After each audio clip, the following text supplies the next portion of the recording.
सच्चिदानन्दरूपाय विश्वोत्पत्त्यादिहेतवे तापत्रय विनाशाय श्रीकृष्णाय वयं नुमः।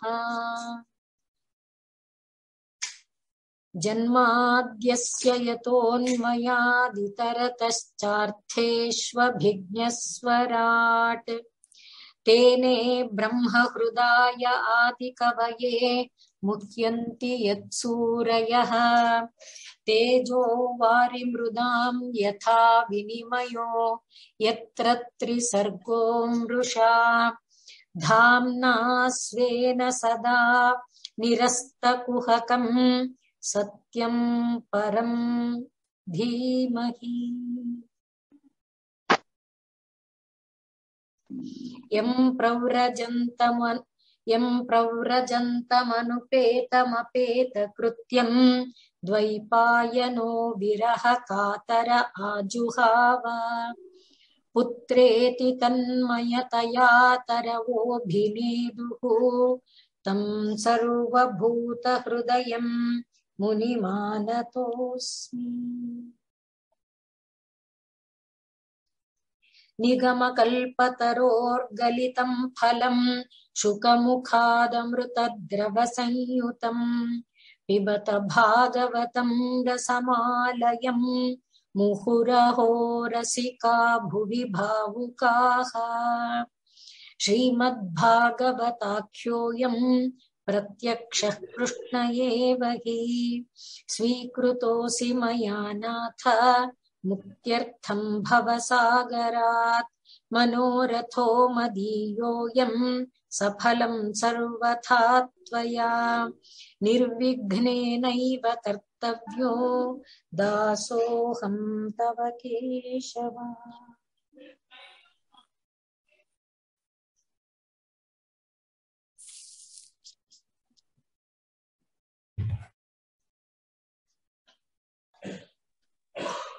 ಕಪಿಲರೂಪಿ ಪರಮಾತ್ಮ ಪ್ರಕೃತಿ ಮತ್ತು ಪುರುಷರ ಸ್ವರೂಪ ಏನು ಅನ್ನುವುದನ್ನ ತಿಳಿಸಿ ಹೇಳ್ತಾ ಇದ್ದ ಭಾಗವನ್ನ ನಾವು ನಿನ್ನೆ ಗಮನಿಸ್ತಾ ಇದ್ವಿ.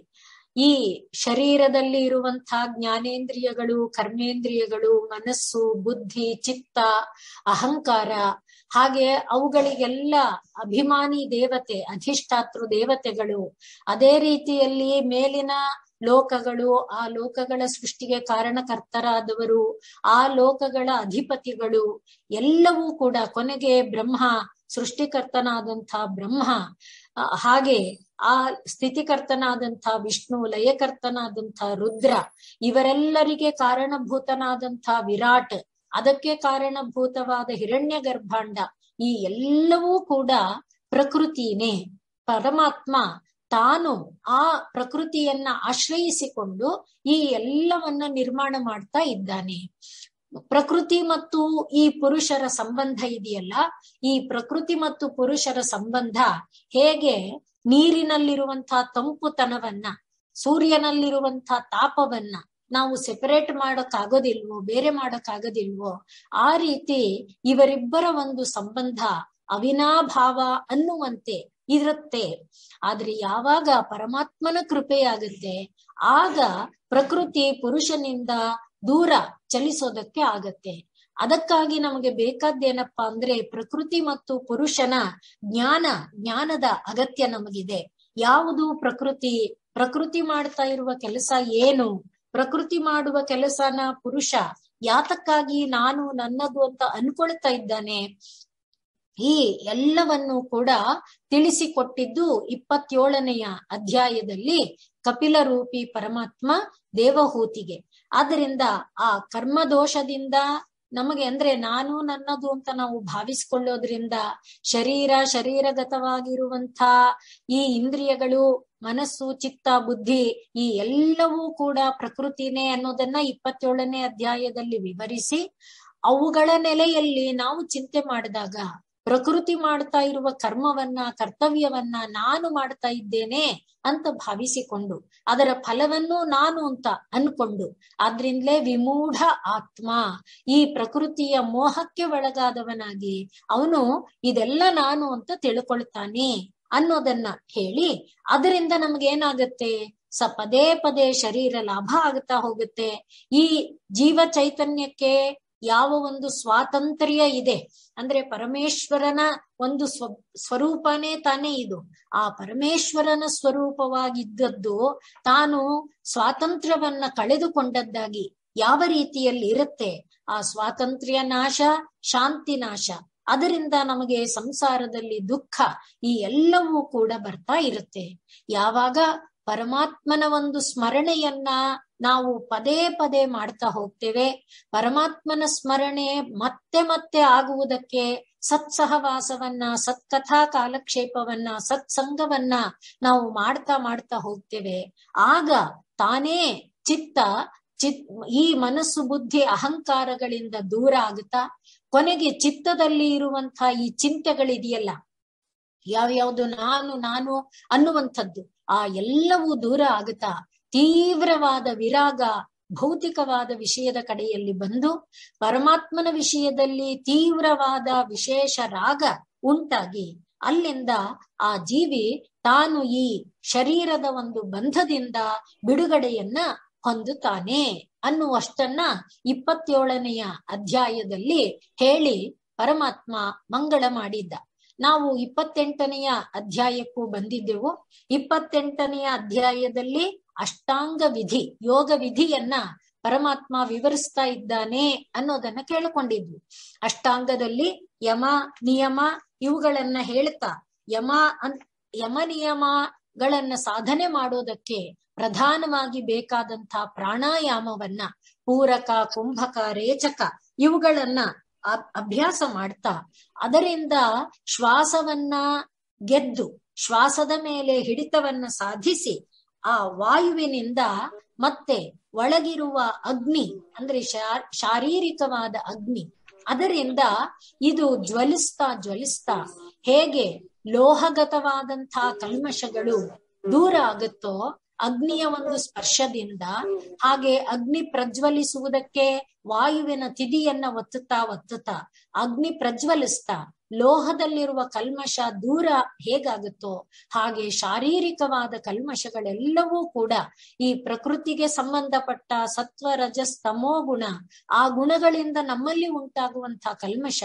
ಇದೆಲ್ಲವೂ ಕೂಡ ದೂರ ಆಗುತ್ತೆ ಅನ್ನೋದನ್ನ ಪರಮಾತ್ಮ ವಿವರಿಸ್ತಾ, ಹಾಗೆ ಶ್ವಾಸದ ಮೇಲೆ ಒಂದು ಹಿಡಿತವನ್ನ ಸಾಧಿಸಿದ ಮೇಲೆ, ಪೂರಕ ಕುಂಭಕ ರೇಚಕಗಳನ್ನ ಅಭ್ಯಾಸ ಮಾಡಿ ಶ್ವಾಸದ ಮೇಲೆ ಹಿಡಿತವನ್ನ ಸಾಧಿಸಿದ ಮೇಲೆ ಪರಮಾತ್ಮನ ಒಂದು ದಿವ್ಯ ಮಂಗಳ ವಿಗ್ರಹವನ್ನ ಧ್ಯಾನ ಮಾಡುವ ಅಭ್ಯಾಸವನ್ನ ಮಾಡಬೇಕು ಅಂತ ಹೇಳಿ ಆ ಪರಮಾತ್ಮನ ದಿವ್ಯ ಸ್ವರೂಪ ಹೇಗಿದೆ ಅನ್ನೋದನ್ನ ಮೊದಲಿಗೆ ವಿವರಣೆ ಮಾಡ್ತಾನೆ. ನಾವು ಇಲ್ಲಿಯವರೆಗೆ ಅನೇಕ ಬಾರಿ ನೋಡಿದ್ದೇವೆ. ಮತ್ತೆ ಪರಮಾತ್ಮನ ಒಂದು ದಿವ್ಯ ಮಂಗಳ ವಿಗ್ರಹವನ್ನ ಧ್ಯಾನ ಮಾಡೋದಕ್ಕೆ ಇದೇ ಧ್ಯಾನ ಅಂತ ಇಲ್ಲ. ಆದ್ರೆ ಮೊದಲಿಗೆ ನಾವು ಗಮನಿಸ್ಕೊಳ್ಬೇಕಾದ ಏನಪ್ಪಾ ಅಂದ್ರೆ, ಯಾವುದೇ ಒಂದು ಸ್ತೋತ್ರವನ್ನ ಹೇಳ್ಬೇಕಾದ್ರು ಅದರಲ್ಲಿ ಅಷ್ಟೋತ್ತರ ಇವುಗಳನ್ನ ಹೇಳುವಾಗ ಮೊದಲಿಗೆ ಧ್ಯಾನಂ ಅಂತೇವೆ. ಸಹಸ್ರನಾಮ ಹೇಳುವಾಗ್ಲು ಆ ಧ್ಯಾನದಿಂದ ಪರಮಾತ್ಮನನ್ನ ಮನಸ್ಸಿನೊಳಗೆ ತಂದುಕೊಂಡು ಆ ಪರಮಾತ್ಮನ ದಿವ್ಯ ಸ್ವರೂಪವನ್ನ ಭಾವಿಸ್ತಾ ಆ ಸ್ತೋತ್ರವನ್ನ ಹೇಳಬೇಕು ಅನ್ನೋದು. ಹಾಗೆ ಆದ್ರಿಂದ ಯಾಕೆ ಧ್ಯಾನ ಅಂದಾಗ, ಈಗ ಲಕ್ಷ್ಮಿಯನ್ನ ಹೇಳೋದಾದ್ರೆ ನಾವು ಅವಳಗಿರುವ ಧ್ಯಾನ ಶ್ಲೋಕನೇ ಒಂದಿರುತ್ತೆ, ವಿಷ್ಣುವನ್ನ ಹೇಳುವಾಗ ಧ್ಯಾನ ಶ್ಲೋಕ ಇರುತ್ತೆ. ಆದ್ರಿಂದ ಇಲ್ಲಿ ಪರಮಾತ್ಮ ಧ್ಯಾನ ಶ್ಲೋಕವನ್ನ ಏನನ್ನ ಹೇಳ್ತಾ ಇದ್ದಾನೆ, ಪರಮಾತ್ಮ ಪ್ರಸನ್ನ ಮುಖನಾಗಿದ್ದಾನೆ ಅನ್ನುವುದರಿಂದ ಆರಂಭ ಮಾಡಿ ಅವನ ಶರೀರದಲ್ಲಿರುವಂತ ಎಲ್ಲ ಭಾವಗಳು ನಾವು ಇಲ್ಲಿವರೆಗೆ ನೋಡಿದೇವಲ್ಲ, ಕಿರೀಟಧಾರಿಯಾಗಿದ್ದಾನೆ, ತಿಲಕವನ್ನ ಹೊತ್ತಿದ್ದಾನೆ, ಶಂಖಚಕ್ರ ಇಟ್ಟಿದ್ದಾನೆ, ಕನ್ನಡಿಯಂತೆ ಕೆನ್ನೆ ಇದೆ, ಹೀಗೆ ಅದನ್ನ ಇಲ್ಲಿ ವರ್ಣನೆ ಮಾಡ್ತಾ ಇದ್ದಾರೆ. ಅವನ ಕುತ್ತಿಗೆಯಲ್ಲಿ ಈ ಮುದ್ರೆ ಶ್ರೀವತ್ಸ ಚಿಹ್ನೆ ಇದೆ, ವನಮಾಲೆಯನ್ನ ಧರಿಸಿದಾನೆ, ವನಮಾಲೆಗೆ ದುಂಬಿಗಳು ಬಂದು ಮುತ್ತುತ್ತಾ ಇದೆ. ಈ ರೀತಿಯಾಗಿ ಆ ಪರಮಾತ್ಮನ ದಿವ್ಯ ಮಂಗಳ ವಿಗ್ರಹವನ್ನ ವರ್ಣನೆ ಮಾಡ್ತಾ ಅಂಥ ಪರಮಾತ್ಮನಲ್ಲಿ ಮನಸ್ಸನ್ನ ನೆಲೆ ನಿಲ್ಲಿಸಬೇಕು, ಅವನನ್ನ ಧ್ಯಾನ ಮಾಡಬೇಕು ಅಂತ ಹೇಳಿ, ಅದರಲ್ಲಿ ಒಂದೇ ಅಂದ್ರೆ ಹೀಗೆ ಪೂರ್ಣ ಶರೀರ ಇದೆಯಲ್ಲ, ಪರಮಾತ್ಮನ ಶರೀರದಲ್ಲಿ ಪೂರ್ಣ ಕಿರೀಟದಿಂದ ಆರಂಭ ಮಾಡಿ ಪಾದದವರೆಗೆ, ಅಥವಾ ಪಾದದ ಉಗುರಿನಿಂದ ಆರಂಭ ಮಾಡಿ ಕಿರೀಟದವರೆಗೆ, ಇಷ್ಟು ದೊಡ್ಡ ಶರೀರದಲ್ಲಿ ಎಲ್ಲಿ ನೆಲೆ ನಿಲ್ಲಿಸೋದು ಅಂತ ಏನಾದರೂ ಸಂಶಯ ಬರೋದಾದ್ರೆ, ಹಾಗೆ ಸಂಶಯ ಬೇಡ. ಯಾವ ಅವಯವದಲ್ಲಿ ನಿಲ್ಲಿಸಿದರೂ, ಪರಮಾತ್ಮನ ಯಾವ ಅವಯವದಲ್ಲಿ ಮನಸ್ಸನ್ನ ನೆಲೆ ನಿಲ್ಲಿಸಿದರೂ ಕೂಡ ಅಲ್ಲಿ ಅದು ಪೂರ್ಣ ಪರಮಾತ್ಮನ ಧ್ಯಾನನೇ ಆಗತ್ತೆ ಅಂತ ಇಲ್ಲಿ ಪರಮಾತ್ಮ ಕಪಿಲ ಹೇಳ್ತಾ ಇದ್ದಾನೆ. ಆದ್ರಿಂದ ಮೊದಲಿಗೆ ಅವನು ಪೂರ್ಣ ಶರೀರವನ್ನ ವಿವರಣೆ ಮಾಡಿ ಈ 13ನೆಯ ಶ್ಲೋಕದಿಂದ 20ನೆಯ ಶ್ಲೋಕದವರೆಗೆ ಪರಮಾತ್ಮನ ದಿವ್ಯ ಮಂಗಳ ವಿಗ್ರಹ ಹೇಗಿದೆ ಅನ್ನುವುದನ್ನ ವಿವರಣೆ ಮಾಡಿ, ನಾವು ವಿಷ್ಣುವಿನ ಧ್ಯಾನ ಇಲ್ಲಿವರೆಗೆ ನೋಡಿದೀವಲ್ಲ, ಅದರ ನಂತರ ಈಗ 21ನೆಯ ಶ್ಲೋಕದಿಂದ ಪರಮಾತ್ಮನ ಪಾದದ ಉಗುರು ಅಲ್ಲಿಂದ ಆರಂಭ ಮಾಡ್ತಾನೆ. ಎಲ್ಲಿ ಬೇಕಾದರೂ ಮನಸ್ಸನ್ನ ನೆಲೆ ನಿಲ್ಲಿಸಬಹುದು. ಇದನ್ನ ನಾವು ಅನೇಕ ಬಾರಿ ನೆನಪು ಮಾಡ್ಕೊಂಡಿದ್ದೇವೆ. ಮಧ್ಯೆ ಮಧ್ಯೆ ಶರೀರದಲ್ಲಿ ಇರುವಂತ ಒಂದು ಉಗುರಿನಲ್ಲೋ, ಒಂದು ಬೆರಳಿನಲ್ಲಿರುವ ಒಂದು ಉಂಗುರದಲ್ಲೋ, ಯಾವುದೋ ಒಂದು ಭಾಗದಲ್ಲಿ ಪರಮಾತ್ಮನ ಒಂದು ಅವಯವದಲ್ಲಿ ಮನಸ್ಸನ್ನ ನೆಲೆ ನಿಲ್ಲಿಸಬೇಕು ಅನ್ನುವುದನ್ನ ಅವನು ಒಂದೊಂದೇ ಅವಯವವನ್ನ ಹೇಳ್ತಾ ಬರ್ತಾ ಇದ್ದಾನೆ. 21ನೆಯ ಶ್ಲೋಕದಿಂದ 33ನೆಯ ಶ್ಲೋಕದವರೆಗೆ ಪರಮಾತ್ಮನ ಅವಯವಗಳನ್ನ ಹೇಳ್ತಾ, ಸಂಚಿಂತಯೇತ್ ಭಗವತಃ ಚರಣಾರವಿಂದಂ, ಭಗವಂತನ ಪಾದಾರವಿಂದವನ್ನ ಧ್ಯಾನಿಸಬೇಕು, ಭಗವಂತನ ಪಾದಾರವಿಂದದಲ್ಲಿರುವ ಉಗುರನ್ನ ಧ್ಯಾನಿಸಬೇಕು. ಹೀಗೆ ಒಂದೊಂದನ್ನೇ ನಾಭಿಯನ್ನ ಧ್ಯಾನಿಸಬೇಕು. ನಾಭಿ ಹೃದಂ ಭುವನ ಕೋಶ ಗುಹೋದರಸ್ಥಂ, ನಾಭಿ ಎನ್ನುವ ಒಂದು ಇದರೊಳಗೆ ಅಲ್ಲಿ ಭುವನ ಕೋಶವನ್ನೇ ಹೊಂದಿರುವಂತಹ ಕಮಲ ಇದೆ, ಅದನ್ನ ಧ್ಯಾನ ಮಾಡಬೇಕು. ಹೀಗೆ ಒಂದೊಂದನ್ನು ಕೂಡ ಪ್ರತಿಯೊಂದು ಅವಯವವನ್ನು ಈ ಶ್ಲೋಕಗಳು ವರ್ಣನೆ ಮಾಡ್ತಾ ಇದೆ. ಹಾಗೆ ವರ್ಣನೆ ಮಾಡ್ತಾ ಕೊನೆಯಲ್ಲಿ 33ನೆಯ ಶ್ಲೋಕದಲ್ಲಿ ಪರಮಾತ್ಮ ಹೇಳ್ತಾ ಇದ್ದಾನೆ, ಭಗವಂತನ ಯಾವುದೇ ಅವಯವವನ್ನ ಧ್ಯಾನ ಮಾಡಿದರೂ ಕೂಡ, ಯಾವುದೇ ಅವಯವದಲ್ಲಿ ಮನಸ್ಸನ್ನ ನೆಲೆ ನಿಲ್ಲಿಸಿದರೂ ಕೂಡ ಅದು ಪೂರ್ಣ ಪರಮಾತ್ಮನ ಧ್ಯಾನವೇ ಆಗತ್ತೆ. ಅದು ನಮಗೆ ಮುಖ್ಯವಾದದ್ದು.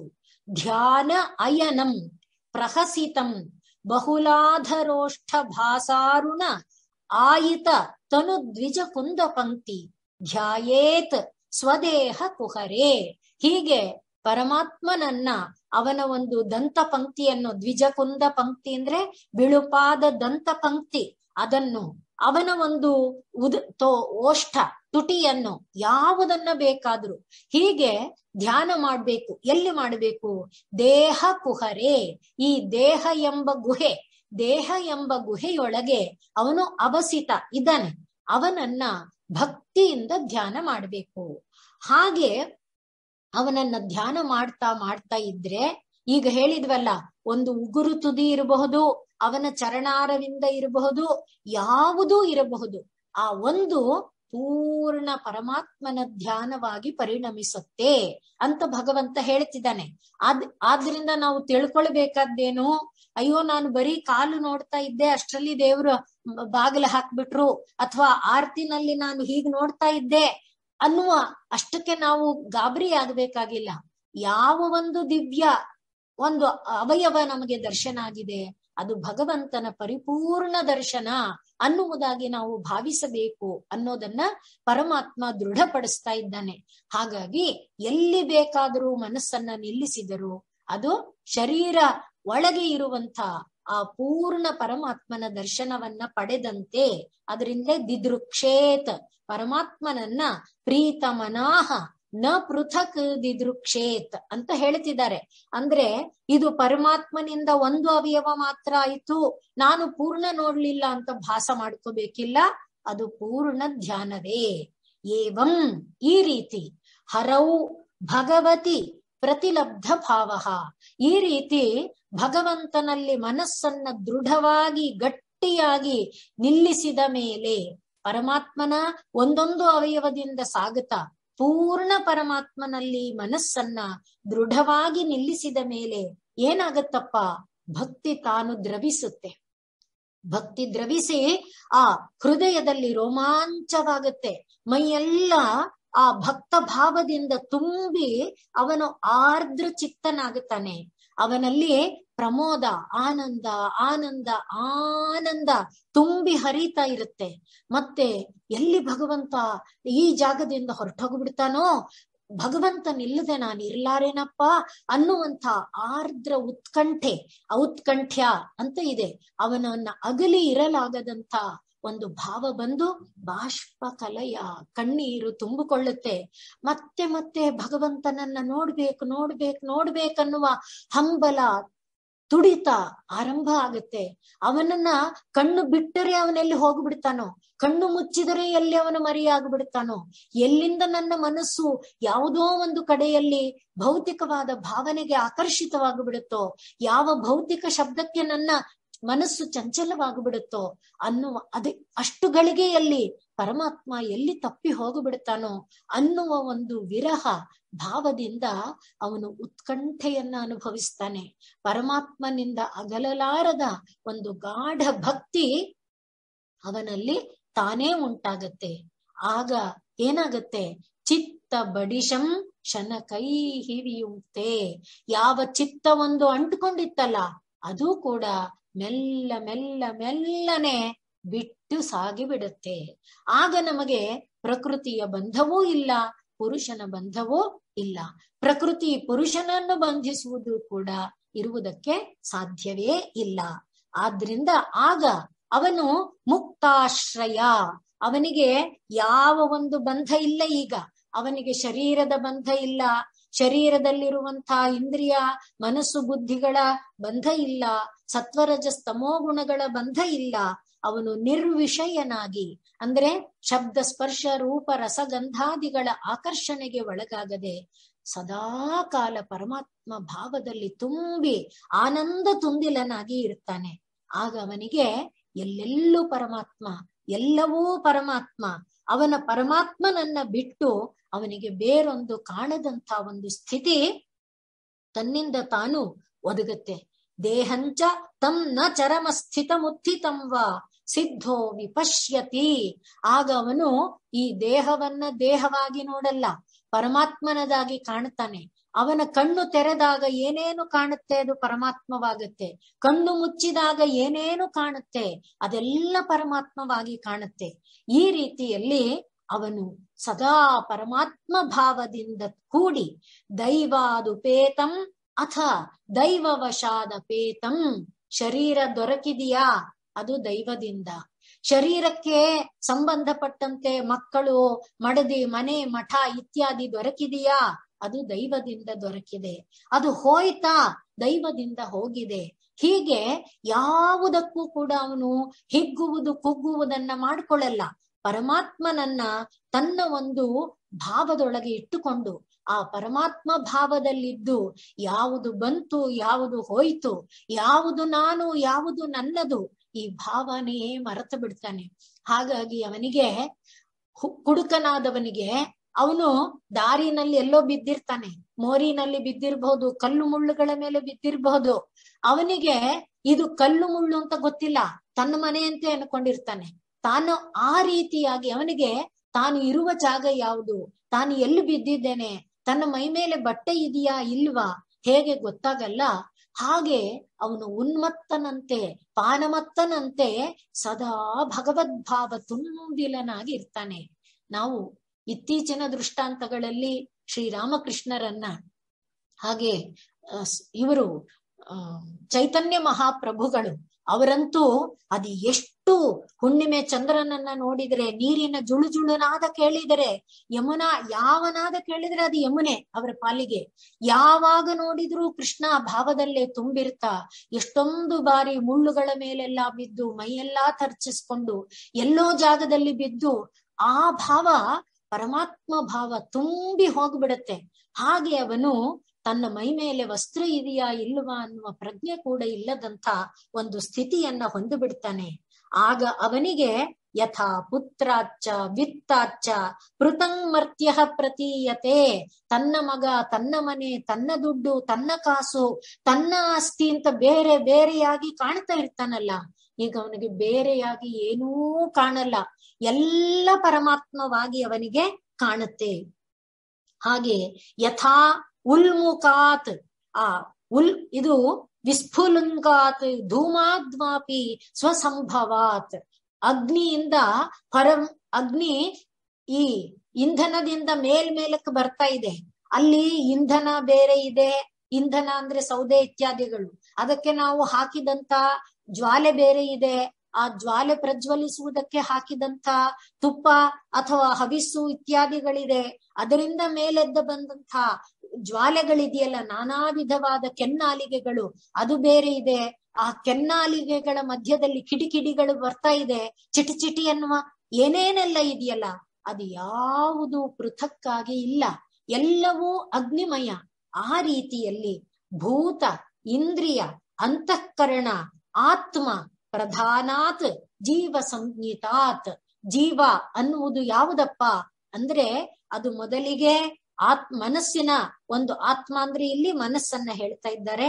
ಹಾಗೆ ಭೂತ, ಇಂದ್ರಿಯ, ಅಂತಃಕರಣಗಳಾದ ಚಿತ್ತ, ಮನಸ್ಸು, ಬುದ್ಧಿ ಇವುಗಳೆಲ್ಲವನ್ನ ಅವನು ಬೇರೆ ಬೇರೆಯಾಗಿ ಕಾಣ್ತಾ, ಇದು ಯಾವುದು ನಾನಲ್ಲ, ಇದು ಯಾವುದರ ಚಟುವಟಿಕೆಯೂ ನನ್ನದಲ್ಲ, ಈ ಎಲ್ಲದರಿಂದ ನಾನು ಬೇರೆ ಪೃಥಕ್ಕಾಗಿದ್ದೇನೆ. ಈ ಎಲ್ಲವೂ ಯಾವೆಲ್ಲವೂ ಭೂತ, ಪಂಚಭೂತಗಳು ಏನಿದೆ ಅದು ಪರಮಾತ್ಮ, ಪಂಚ ಜ್ಞಾನೇಂದ್ರಿಯಗಳು ಏನಿದೆ ಅದು ಪರಮಾತ್ಮ, ಪಂಚ ಕರ್ಮೇಂದ್ರಿಯಗಳು ಏನಿದೆ ಅದು ಪರಮಾತ್ಮ. ಹೀಗೆ ಎಲ್ಲವನ್ನು ಭಗವಾನ್ ಬ್ರಹ್ಮ ಸಂಜ್ಞಿತಃ, ಎಲ್ಲವನ್ನು ಪರಮಾತ್ಮ ಭಾವದಲ್ಲಿ ನೋಡ್ತಾನೆ ಹೊರತು ಅದನ್ನ ಪೃಥಕ್ ನ ದ್ರಷ್ಟ, ಬೇರೆಯಾಗಿ ಇದು ಕಣ್ಣು, ಇದು ಕಿವಿ, ಇದು ಬಾಯಿ, ಇದು ಮೂಗು, ಹೀಗೆ ಬೇರೆ ಬೇರೆ ಭಾವದಿಂದ ಅವನು ನೋಡಲ್ಲ. ಇದು ಮಾಡುವ ಕೆಲಸ ಇದು ಬೇರೆ, ಇದು ಬೇರೆ, ಇದು ಬೇರೆ ಅಂತ ಅವನು ಭಾವಿಸೋಲ್ಲ. ಇದು ಹೇಗೆ ಸಾಧ್ಯ ಅಂತ ಪ್ರಶ್ನೆ ಬಂದ್ರೆ ಹೇಳ್ತಾ ಇದ್ದಾರೆ. ಈಗ ನಾವು ಒಂದೇ ವಸ್ತುವನ್ನ ನೋಡ್ತೇವೆ, ಉದಾಹರಣೆಗೆ ಒಂದು ಹೂವನ್ನ ನೋಡ್ತೇವೆ. ಹೂವು ನೋಡಿದಾಗ ಆ ಹೂವಿನ ರೂಪವನ್ನ ಗ್ರಹಿಸುವ ಇಂದ್ರಿಯ ಬೇರೆ, ಹೂವಿನ ಪರಿಮಳವನ್ನ ಗ್ರಹಿಸುವ ಇಂದ್ರಿಯ ಬೇರೆ, ಹೂವಿನ ಸ್ಪರ್ಶವನ್ನ ಗ್ರಹಿಸುವ ಇಂದ್ರಿಯ ಬೇರೆ. ಹೀಗೆ ಬೇರೆ ಬೇರೆ ಇಂದ್ರಿಯಗಳು ಕೆಲಸ ಮಾಡಿದ್ರು ನೋಡುವುದು ನಾವೇನು ಹೂವು ಎಂಬುದಾಗಿ. ಹಾಗೆ ಜ್ಞಾನೇಂದ್ರಿಯಗಳು ಬೇರೆ ಬೇರೆ ಬೇರೆಯಾಗಿ ಕೆಲಸ ಮಾಡಿದರೂ ಕೂಡ ಎಲ್ಲದರ ಕೇಂದ್ರದಲ್ಲಿ ನಿಂತಿರುವುದು ಪರಮಾತ್ಮ ಎನ್ನುವುದು. ಆ ರೀತಿಯಲ್ಲಿ ಭೂತ, ಇಂದ್ರಿಯ, ಅಂತಃಕರಣ ಪ್ರಧಾನಾತ್ ಜೀವ ಸಂಜ್ಞಿತಾತ್ ಆತ್ಮ ತಥಾ ಪೃಥಕ್ ದ್ರಷ್ಟ. ಇದನ್ನ ಬೇರೆ ಬೇರೆಯಾಗಿ ನೋಡುವುದು ಮೂಗು, ಗಂಧವನ್ನ ನೋಡುವುದು ಮೂಗು, ಕಣ್ಣು ರೂಪವನ್ನ ನೋಡುವುದು ಕಣ್ಣು, ಶಬ್ದವನ್ನ ಕೇಳುವುದು ಕಿವಿ, ಹೀಗೆ ಬೇರೆ ಬೇರೆಯಾಗಿದ್ರು ಎಲ್ಲವೂ ಒಟ್ಟಾಗಿ ನೋಡಿದ್ದು ಏನನ್ನ, ಪರಮಾತ್ಮನನ್ನ ಅನ್ನುವುದನ್ನ, ಆ ಸ್ಥಿತಿಯನ್ನ ಅವನು ಹೊಂದುತ್ತಾನೆ. ಹಾಗಾದಾಗ ಸರ್ವಭೂತೇಷು ಚ ಆತ್ಮಾನಂ, ಎಲ್ಲ ಜೀವಗಳಲ್ಲಿ ತನ್ನನ್ನು, ಸರ್ವಭೂತಾನಿ ಚ ಆತ್ಮನಿ, ಎಲ್ಲ ಭೂತಗಳನ್ನು ತನ್ನೊಳಗು, ಈ ಕ್ಷೇತ ಅನನ್ಯ ಭಾವೇನ, ಬೇರೆ ಇಲ್ವೇ ಇಲ್ಲ ಅವನಿಗೆ, ಒಂದೇ ಅನನ್ಯ ಭಾವ. ಅನ್ಯ ಅಂದ್ರೆ ಬೇರೆ, ಅನನ್ಯ ಬೇರೆ ಇಲ್ಲ, ಬೇರೆ ಇಲ್ಲದ ಭಾವದಿಂದ ಅವನು ಎಲ್ಲವನ್ನು ಒಂದಾಗಿ ಕಾಣ್ತಾನೆ.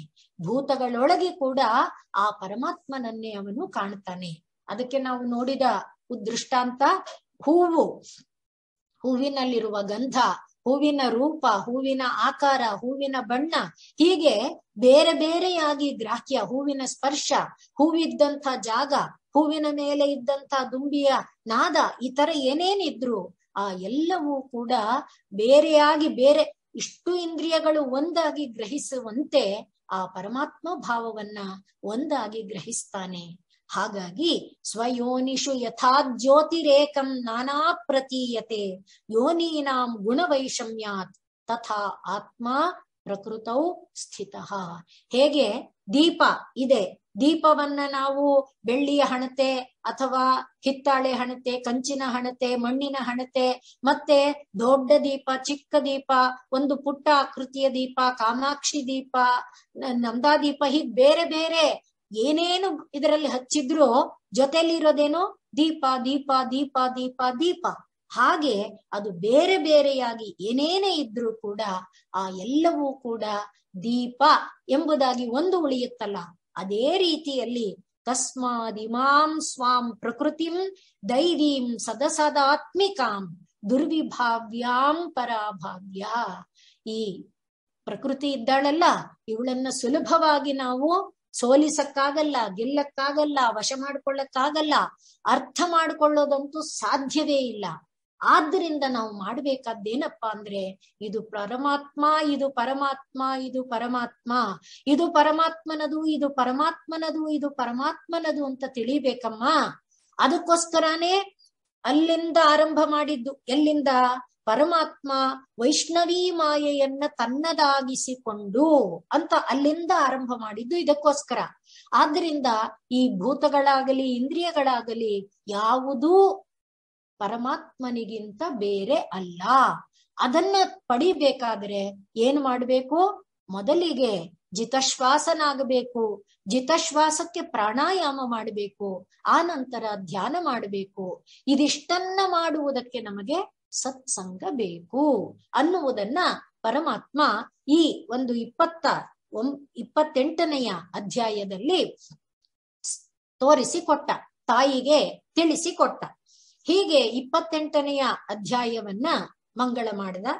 ಇಲ್ಲಿ ನಮಗೆ ಈ ರೀತಿಯಲ್ಲಿ ಧ್ಯಾನ ಮಾಡೋದಕ್ಕೆ ಆಗದಿಲ್ವಲ್ಲ, ನಾವು ಯಾವ ರೀತಿ ಧ್ಯಾನ ಮಾಡಬೇಕು, ಅದಕ್ಕೆ ನಮ್ಗೆ ಮನಸ್ಸು ಇಂದ್ರಿಯಗಳನ್ನ ವಶ ಮಾಡ್ಕೊಳ್ಳೋದು ಇದೆಲ್ಲ ಸಾಧ್ಯ ಇಲ್ಲವ ಅನ್ನುವುದಕ್ಕೋಸ್ಕರನೇ ಇಷ್ಟೆಲ್ಲ ಹೇಳಿದಾನೆ. ಇಷ್ಟರ ಮಧ್ಯದಲ್ಲಿ ಅವನು ಕೊಟ್ಟಿರುವ ವಿಷಯ ಒಂದನ್ನ ನಾವು ಗಮನಿಸಬೇಕಾದ್ದು, ಪ್ರಕೃತಿಯ ಮಧ್ಯದಲ್ಲಿದ್ದು ಪ್ರಕೃತಿಯಲ್ಲಿರುವಂತಹ ಪ್ರತಿಯೊಂದನ್ನು, ಹಾಗೆ ಶರೀರದಲ್ಲಿರುವಂತಹ ಕಣ್ಣು, ಕಿವಿ, ಮೂಗು, ಬಾಯಿ ಪ್ರತಿಯೊಂದನ್ನು ಇದು ಪರಮಾತ್ಮ, ಇದರ ಮೂಲಕ ಕೆಲಸ ಮಾಡ್ತಾ ಇರುವುದು ಪರಮಾತ್ಮ, ಇದರ ಮೂಲಕ ನೋಡ್ತಾ ಇರುವುದು ಪರಮಾತ್ಮ ಅನ್ನುವ ಒಂದು ಭಾವವನ್ನ ಅಭ್ಯಾಸ ಮಾಡ್ತಾ ಬಂದ್ರೆ ಅದು ಸಾಧ್ಯ ಆಗತ್ತೆ ಅನ್ನುವುದನ್ನ ಅವನು ಮತ್ತೆ 29ನೆಯ ಅಧ್ಯಾಯದಲ್ಲಿ ಇನ್ನೂ ಸರಳ ಮಾಡಿ ತೋರಿಸ್ಕೊಡ್ತಾನೆ. ಈ 29ನೆಯ ಅಧ್ಯಾಯದಲ್ಲಿ ಪರಮಾತ್ಮ ಈ ಭಕ್ತಿ ಯೋಗದ ಈಗ ಮೇಲೆ ಹೇಳಿದನ್ನೆಲ್ಲ ಸಾಧನೆಯನ್ನ, ಹಾಗೆ ಸಾಧನೆಯನ್ನ ಮಾಡಿ ಯಾರು ಭಕ್ತ ಅಂತ ಅನ್ನಿಸ್ಕೊಳ್ತಾನೆ, ಆ ಭಕ್ತ ಮೊದಲಿಗೆ ನಮ್ಮ ಹಾಗೆ ತಾಮಸಿಕ ಭಕ್ತನಾಗಿ, ಭಕ್ತನೇ ಅವನು, ಆದ್ರೆ ಭಕ್ತ ಅಂದ್ರೆ ತಾಮಸಿಕನಾದ್ರೂ ಭಕ್ತನೇ. ಆದ್ರಿಂದ ಆ ರೀತಿಯ ಭಕ್ತರ ಒಂದು ವಿವರಣೆಯನ್ನ ಕೊಡ್ತಾ, ಯಾವ ರೀತಿ ಭಕ್ತರ ವ್ಯವಹಾರ ಇರುತ್ತೆ ಅನ್ನೋದನ್ನ ತಿಳಿಸ್ತಾ, ಆ ಭಕ್ತಿಯಿಂದ ಮುಂದಕ್ಕೆ ಮೇಲಕ್ಕೆ ಸಾಗುತ್ತಾ ನಾವು ಹೋಗಿ ಸಾತ್ವಿಕವಾದ ಭಕ್ತಿಯನ್ನ ಸಾಧನೆ ಮಾಡಿಕೊಂಡು ನಿರ್ಗುಣ ಸಗುಣ ದೇವರನ್ನ ನಮ್ಮ ಭಾವದಿಂದ ನಾವು ಕಾಣ್ತಾ, ಈಗ ಪರಮಾತ್ಮ ಹೇಳಿದ್ನಲ್ಲ, ಆ ಪರಮಾತ್ಮನ ದಿವ್ಯ ಮಂಗಳ ವಿಗ್ರಹವನ್ನ ಮನಸ್ಸು ಇಂದ್ರಿಯ ಬುದ್ಧಿಗಳೊಳಗೆ ಭಾವಿಸಿಕೊಳ್ತಾ ಚಿಂತಿಸಿಕೊಳ್ತಾ ಅಲ್ಲಿಂದ ಮುಂದಕ್ಕೆ ನಾವು ನಿರ್ಗುಣನ ಕಡೆಗೆ, ಅಂದ್ರೆ ಈ ಸಗುಣ ಅಂದಾಗ ಮಾಯೆ ಇದೆ, ಅದನ್ನ ದಾಟಿದಾಗ ಆ ಮಾಯಾತೀತನಾದಾಗ ನಿರ್ಗುಣ ಆಗತ್ತೆ. ಅಲ್ಲಿಯವರೆಗೆ ಹೋಗುವುದಕ್ಕೆ ಬೇಕಾದಂಥ ಮಾರ್ಗವನ್ನ ಪರಮಾತ್ಮ 29ನೆಯ ಅಧ್ಯಾಯದಲ್ಲಿ ಮತ್ತೆ ವಿವರಿಸಿ ಹೇಳ್ತಾ ಇದ್ದಾನೆ ಕಪಿಲ ರೂಪಿಯಾಗಿ.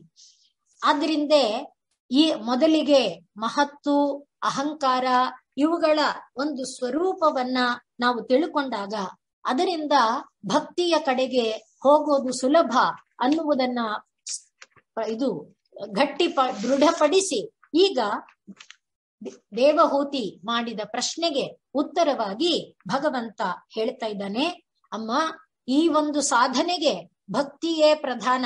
ನನಗೆ ಧ್ಯಾನ ಮಾಡಕ್ಕಾಗಲ್ಲ, ನಾನು ಪೂರಕ ರೇಚಕ ಕುಂಭಕಗಳನ್ನ ಮಾಡಕ್ಕಾಗಲ್ಲ ಇತ್ಯಾದಿ ಎಲ್ಲ ನಿಜ. ಅದಕ್ಕೆ ನಾನು ನಿನಗೆ ಭಕ್ತಿ ಭಕ್ತಿ ಭಕ್ತಿ ಅಂತ ಹೇಳ್ತಾ ಇದ್ದೀನಿ ಅಮ್ಮ. ದೇವರೇ ದೇವರೇ ದೇವರೇ ಅಂತ ಹೇಳ್ತಿರು ಸಾಕು, ಅದು ನಿನಗೆ ಈ ಪೂರಕ ರೇಚಕ ಕುಂಭಕಗಳನ್ನ ತಾನೇ ಮಾಡಿಸುತ್ತೆ. ಇದು ನೋಡಿ, ಈ ಪೂರಕ ರೇಚಕ ಕುಂಭಕಗಳನ್ನ ನಾವು ನಮಗೆ ಗೊತ್ತಿಲ್ಲದೆ ಮಾಡ್ತಾ ಇರ್ತೇವೆ, ಆದರೆ ನಾವು ಅದನ್ನ ಗಮನಿಸಿಕೊಂಡಿರಲ್ಲ. ಛಾಂದೋಗ್ಯ ಉಪನಿಷತ್ತು ನಮಗೆ ಸುಸ್ಪಷ್ಟವಾಗಿ ಹೇಳುತ್ತೆ. ಈ ಸಾಧನಾ ಮಾರ್ಗದಲ್ಲಿ ಬರುವಾಗ ನಾವು ಮಾಡೋ ಒಂದು ಸುಮ್ಮನೆ ನೋಡಿ, ಒಂದು ಪಾತ್ರೆಯನ್ನ ಹೀಗೆ ಉಜ್ಜಕ್ಕೆ ಹೊರಟಿದ್ರೆ ಉಸಿರು ಇಲ್ಲಿ ಬಂದು ನಿಂತಿರುತ್ತೆ, ನಮಗೆ ಗೊತ್ತಿರಲ್ಲ. ಆಗ ಯಾವಾಗ್ಲೋ ಒಂದು ಸಲಿ ನಾವು ಪಾತ್ರೆ ತೊಳೆದು ಮುಗಿಸಿದ ತಕ್ಷಣ ಗೊತ್ತಾಗುತ್ತೆ ಉಸಿರು ಹೊರಗೆ ಬಂದಿದ್ದು. ಯಾವುದೇ ಒಂದು ಸಣ್ಣ ಕೆಲಸ, ಈಗ ನಾನು ಮಾತಾಡ್ತಾ ಇದ್ದೇನೆ, ಮಾತಾಡುವಾಗ ಒಂದು ಉಸಿರಿನಲ್ಲಿ ಏನು ಮಾತಾಡ್ತೇನೆ ಅಲ್ಲಿವರೆಗೆ ಪ್ರಾಣ ಅಪಾನಗಳು ಇಲ್ಲಿ ಬಂದು ನಿಂತಿರೋದು ನಮಗೆ ಗೊತ್ತಾಗತ್ತೆ. ಈ ರೀತಿ ಪ್ರತಿಯೊಂದು ಕೂಡ ನಮಗೆ ಗೊತ್ತಿಲ್ಲದೆ ಇದು ಅಬ್ಸರ್ವ್ ಮಾಡ್ಕೊಂಡು ನೋಡ್ಕೊಳ್ಳಿ, ನಿಮ್ನ ನೀವು ಗಮನಿಸಿ. ಇದು ಛಾಂದೋಗ್ಯವನ್ನ ಓದಿದ ನಂತರವೇ ನಾನು ಗಮನಿಸ್ಕೊಂಡಿದ್ದು. ಅಯ್ಯೋ, ಪ್ರತಿ ಕ್ಷಣದಲ್ಲಿ ನಾವು ಇದನ್ನು ಮಾಡ್ತಾ ಇದ್ದೇವೆ, ನಮಗೆ ಗೊತ್ತೇ ಇಲ್ವಲ್ಲ. ಆದ್ರಿಂದ ಗಮನಿಸಿ ನೋಡಿದರೆ ನಮಗೆ ಗೊತ್ತಿಲ್ಲದೆ ಇದು ನಡೀತಾ ಇದೆ. ಪೂರಕ ರೇಚಕ ಕುಂಭಕಗಳು, ಅದನ್ನ ನಾವು ಗಮನಿಸಿಕೊಂಡಾಗ ಅದೇನಾಗತ್ತೆ, ಧ್ಯಾನವಾಗಿ ಆಗತ್ತೆ ಅನ್ನೋದನ್ನ 28ನೇ ಅಧ್ಯಾಯದಲ್ಲಿ ಹೇಳಿದ. ಆದ್ರೂ ಒತ್ತಾಯ ಮಾಡ್ತಾ ಇಲ್ಲ. ಅವನು ಹೇಳ್ತಾ ಇದ್ದಾನೆ, ಇದೆಲ್ಲಕ್ಕೂ ಕೂಡ ನೀನು ಭಕ್ತಿ ಸಾಧನೆ ಮಾಡ್ಕೊಂಡ್ರೆ ಸಾಕಮ್ಮ, ದೇವರು ದೇವರು ದೇವರು ಅಂತ ಹೇಳ್ತಾ ಇದ್ರೆ ಸಾಕು ಅನ್ನುವುದನ್ನೇ 29ನೇ ಅಧ್ಯಾಯದಲ್ಲಿ ಅವನು ಹೇಳ್ತಾ ಇದ್ದಾನೆ. ಭಕ್ತಿಯ ಮಾರ್ಗ ಅನೇಕವಾಗಿದೆ ಅಮ್ಮ. ಅದರಲ್ಲಿ ಈ ಒಂದು ಪ್ರತಿಯೊಬ್ಬ ವ್ಯಕ್ತಿಗೆ ಒಂದೊಂದು ರೀತಿಯ ಸ್ವಭಾವ ಇರುತ್ತೆ. ಈಗ ನಾವು ಹೇಳಿದ್ವಲ್ಲ, ತಾಮಸ, ರಾಜಸ, ಸಾತ್ವಿಕ ಸ್ವಭಾವಗಳು ಇರುತ್ತೆ. ಭಗವದ್ಗೀತೆಯಲ್ಲಿ ಕೃಷ್ಣ ಪ್ರತಿಯೊಂದನ್ನು ವಿವರಿಸಿ ಹೇಳಿದ್ದಾನೆ. ಆಹಾರವನ್ನ, ನಡೆನುಡಿಗಳನ್ನ, ಆಚಾರ ವಿಚಾರಗಳನ್ನ, ಯೋಗವನ್ನ, ಜ್ಞಾನವನ್ನ, ತಪಸ್ಸನ್ನ ಎಲ್ಲವನ್ನು 3 ವಿಧವಾಗಿ ವಿಂಗಡಿಸಿ ಯಾವ ಇದು ಹೇಗಿರುತ್ತೆ ಅನ್ನೋದನ್ನ ಹೇಳಿದ್ದಾನೆ. ಅದರಿಂದ ನಾವು ನಾನು ಈ ತರದವನು ಅಂತ ತಿಳ್ಕೊಳ್ಬಹುದು. ಬೇಡ, ಏನೂ ಬೇಡ, ನಾವು ಹೇಗಿರ್ತೇವೆ ಹಾಗೆ ಪರಮಾತ್ಮನನ್ನ ನೆನೆಯೋದನ್ನ ಮಾಡ್ತಾ ಬಂದ್ರೆ ಅದು ತಾನೇ ತಾಮಸ ಭಾವ ಇದ್ರೆ ಮೆಲ್ಲ ಮೆಲ್ಲನೆ ರಾಜಸ ಭಾವಕ್ಕೆ, ರಾಜಸ ಭಾವ ಇದ್ರೆ ಮೆಲ್ಲ ಮೆಲ್ಲನೆ ಸಾತ್ವಿಕ ಭಾವಕ್ಕೆ, ಸಾತ್ವಿಕ ಭಾವ ಇದ್ರೆ ಮೆಲ್ಲ ಮೆಲ್ಲನೆ ಗುಣಾತೀತ ಭಾವಕ್ಕೆ ಅದು ತನ್ನಿಂದ ತಾನು ಕರೆದೊಯ್ಯುತ್ತೆ ಅನ್ನುವುದನ್ನ ಇಲ್ಲಿ ಅವನು ಹೇಳ್ತಾ ಬರ್ತಾ ಇದ್ದಾನೆ. ಹಾಗಾಗಿ 7ನೆಯ ಶ್ಲೋಕದಿಂದ 19ನೆಯ ಶ್ಲೋಕದವರೆಗೆ ಈ ಒಂದು ಭಕ್ತಿಯ ಸ್ವರೂಪ ಏನು, ತಾಮಸ ಭಕ್ತಿ ಅಂದ್ರೆ ಏನು, ರಾಜಸ ಭಕ್ತಿ ಅಂದ್ರೆ ಏನು, ಸಾತ್ವಿಕ ಭಕ್ತಿ ಅಂದ್ರೆ ಏನು, ಅವರವರ ಸ್ವರೂಪದಲ್ಲಿ ಅವರು ಹೇಗಿರ್ತಾರೆ ಅನ್ನುವುದನ್ನ ಹೇಳ್ತಾ ಈಗ 19ನೆಯ ಶ್ಲೋಕದಲ್ಲಿ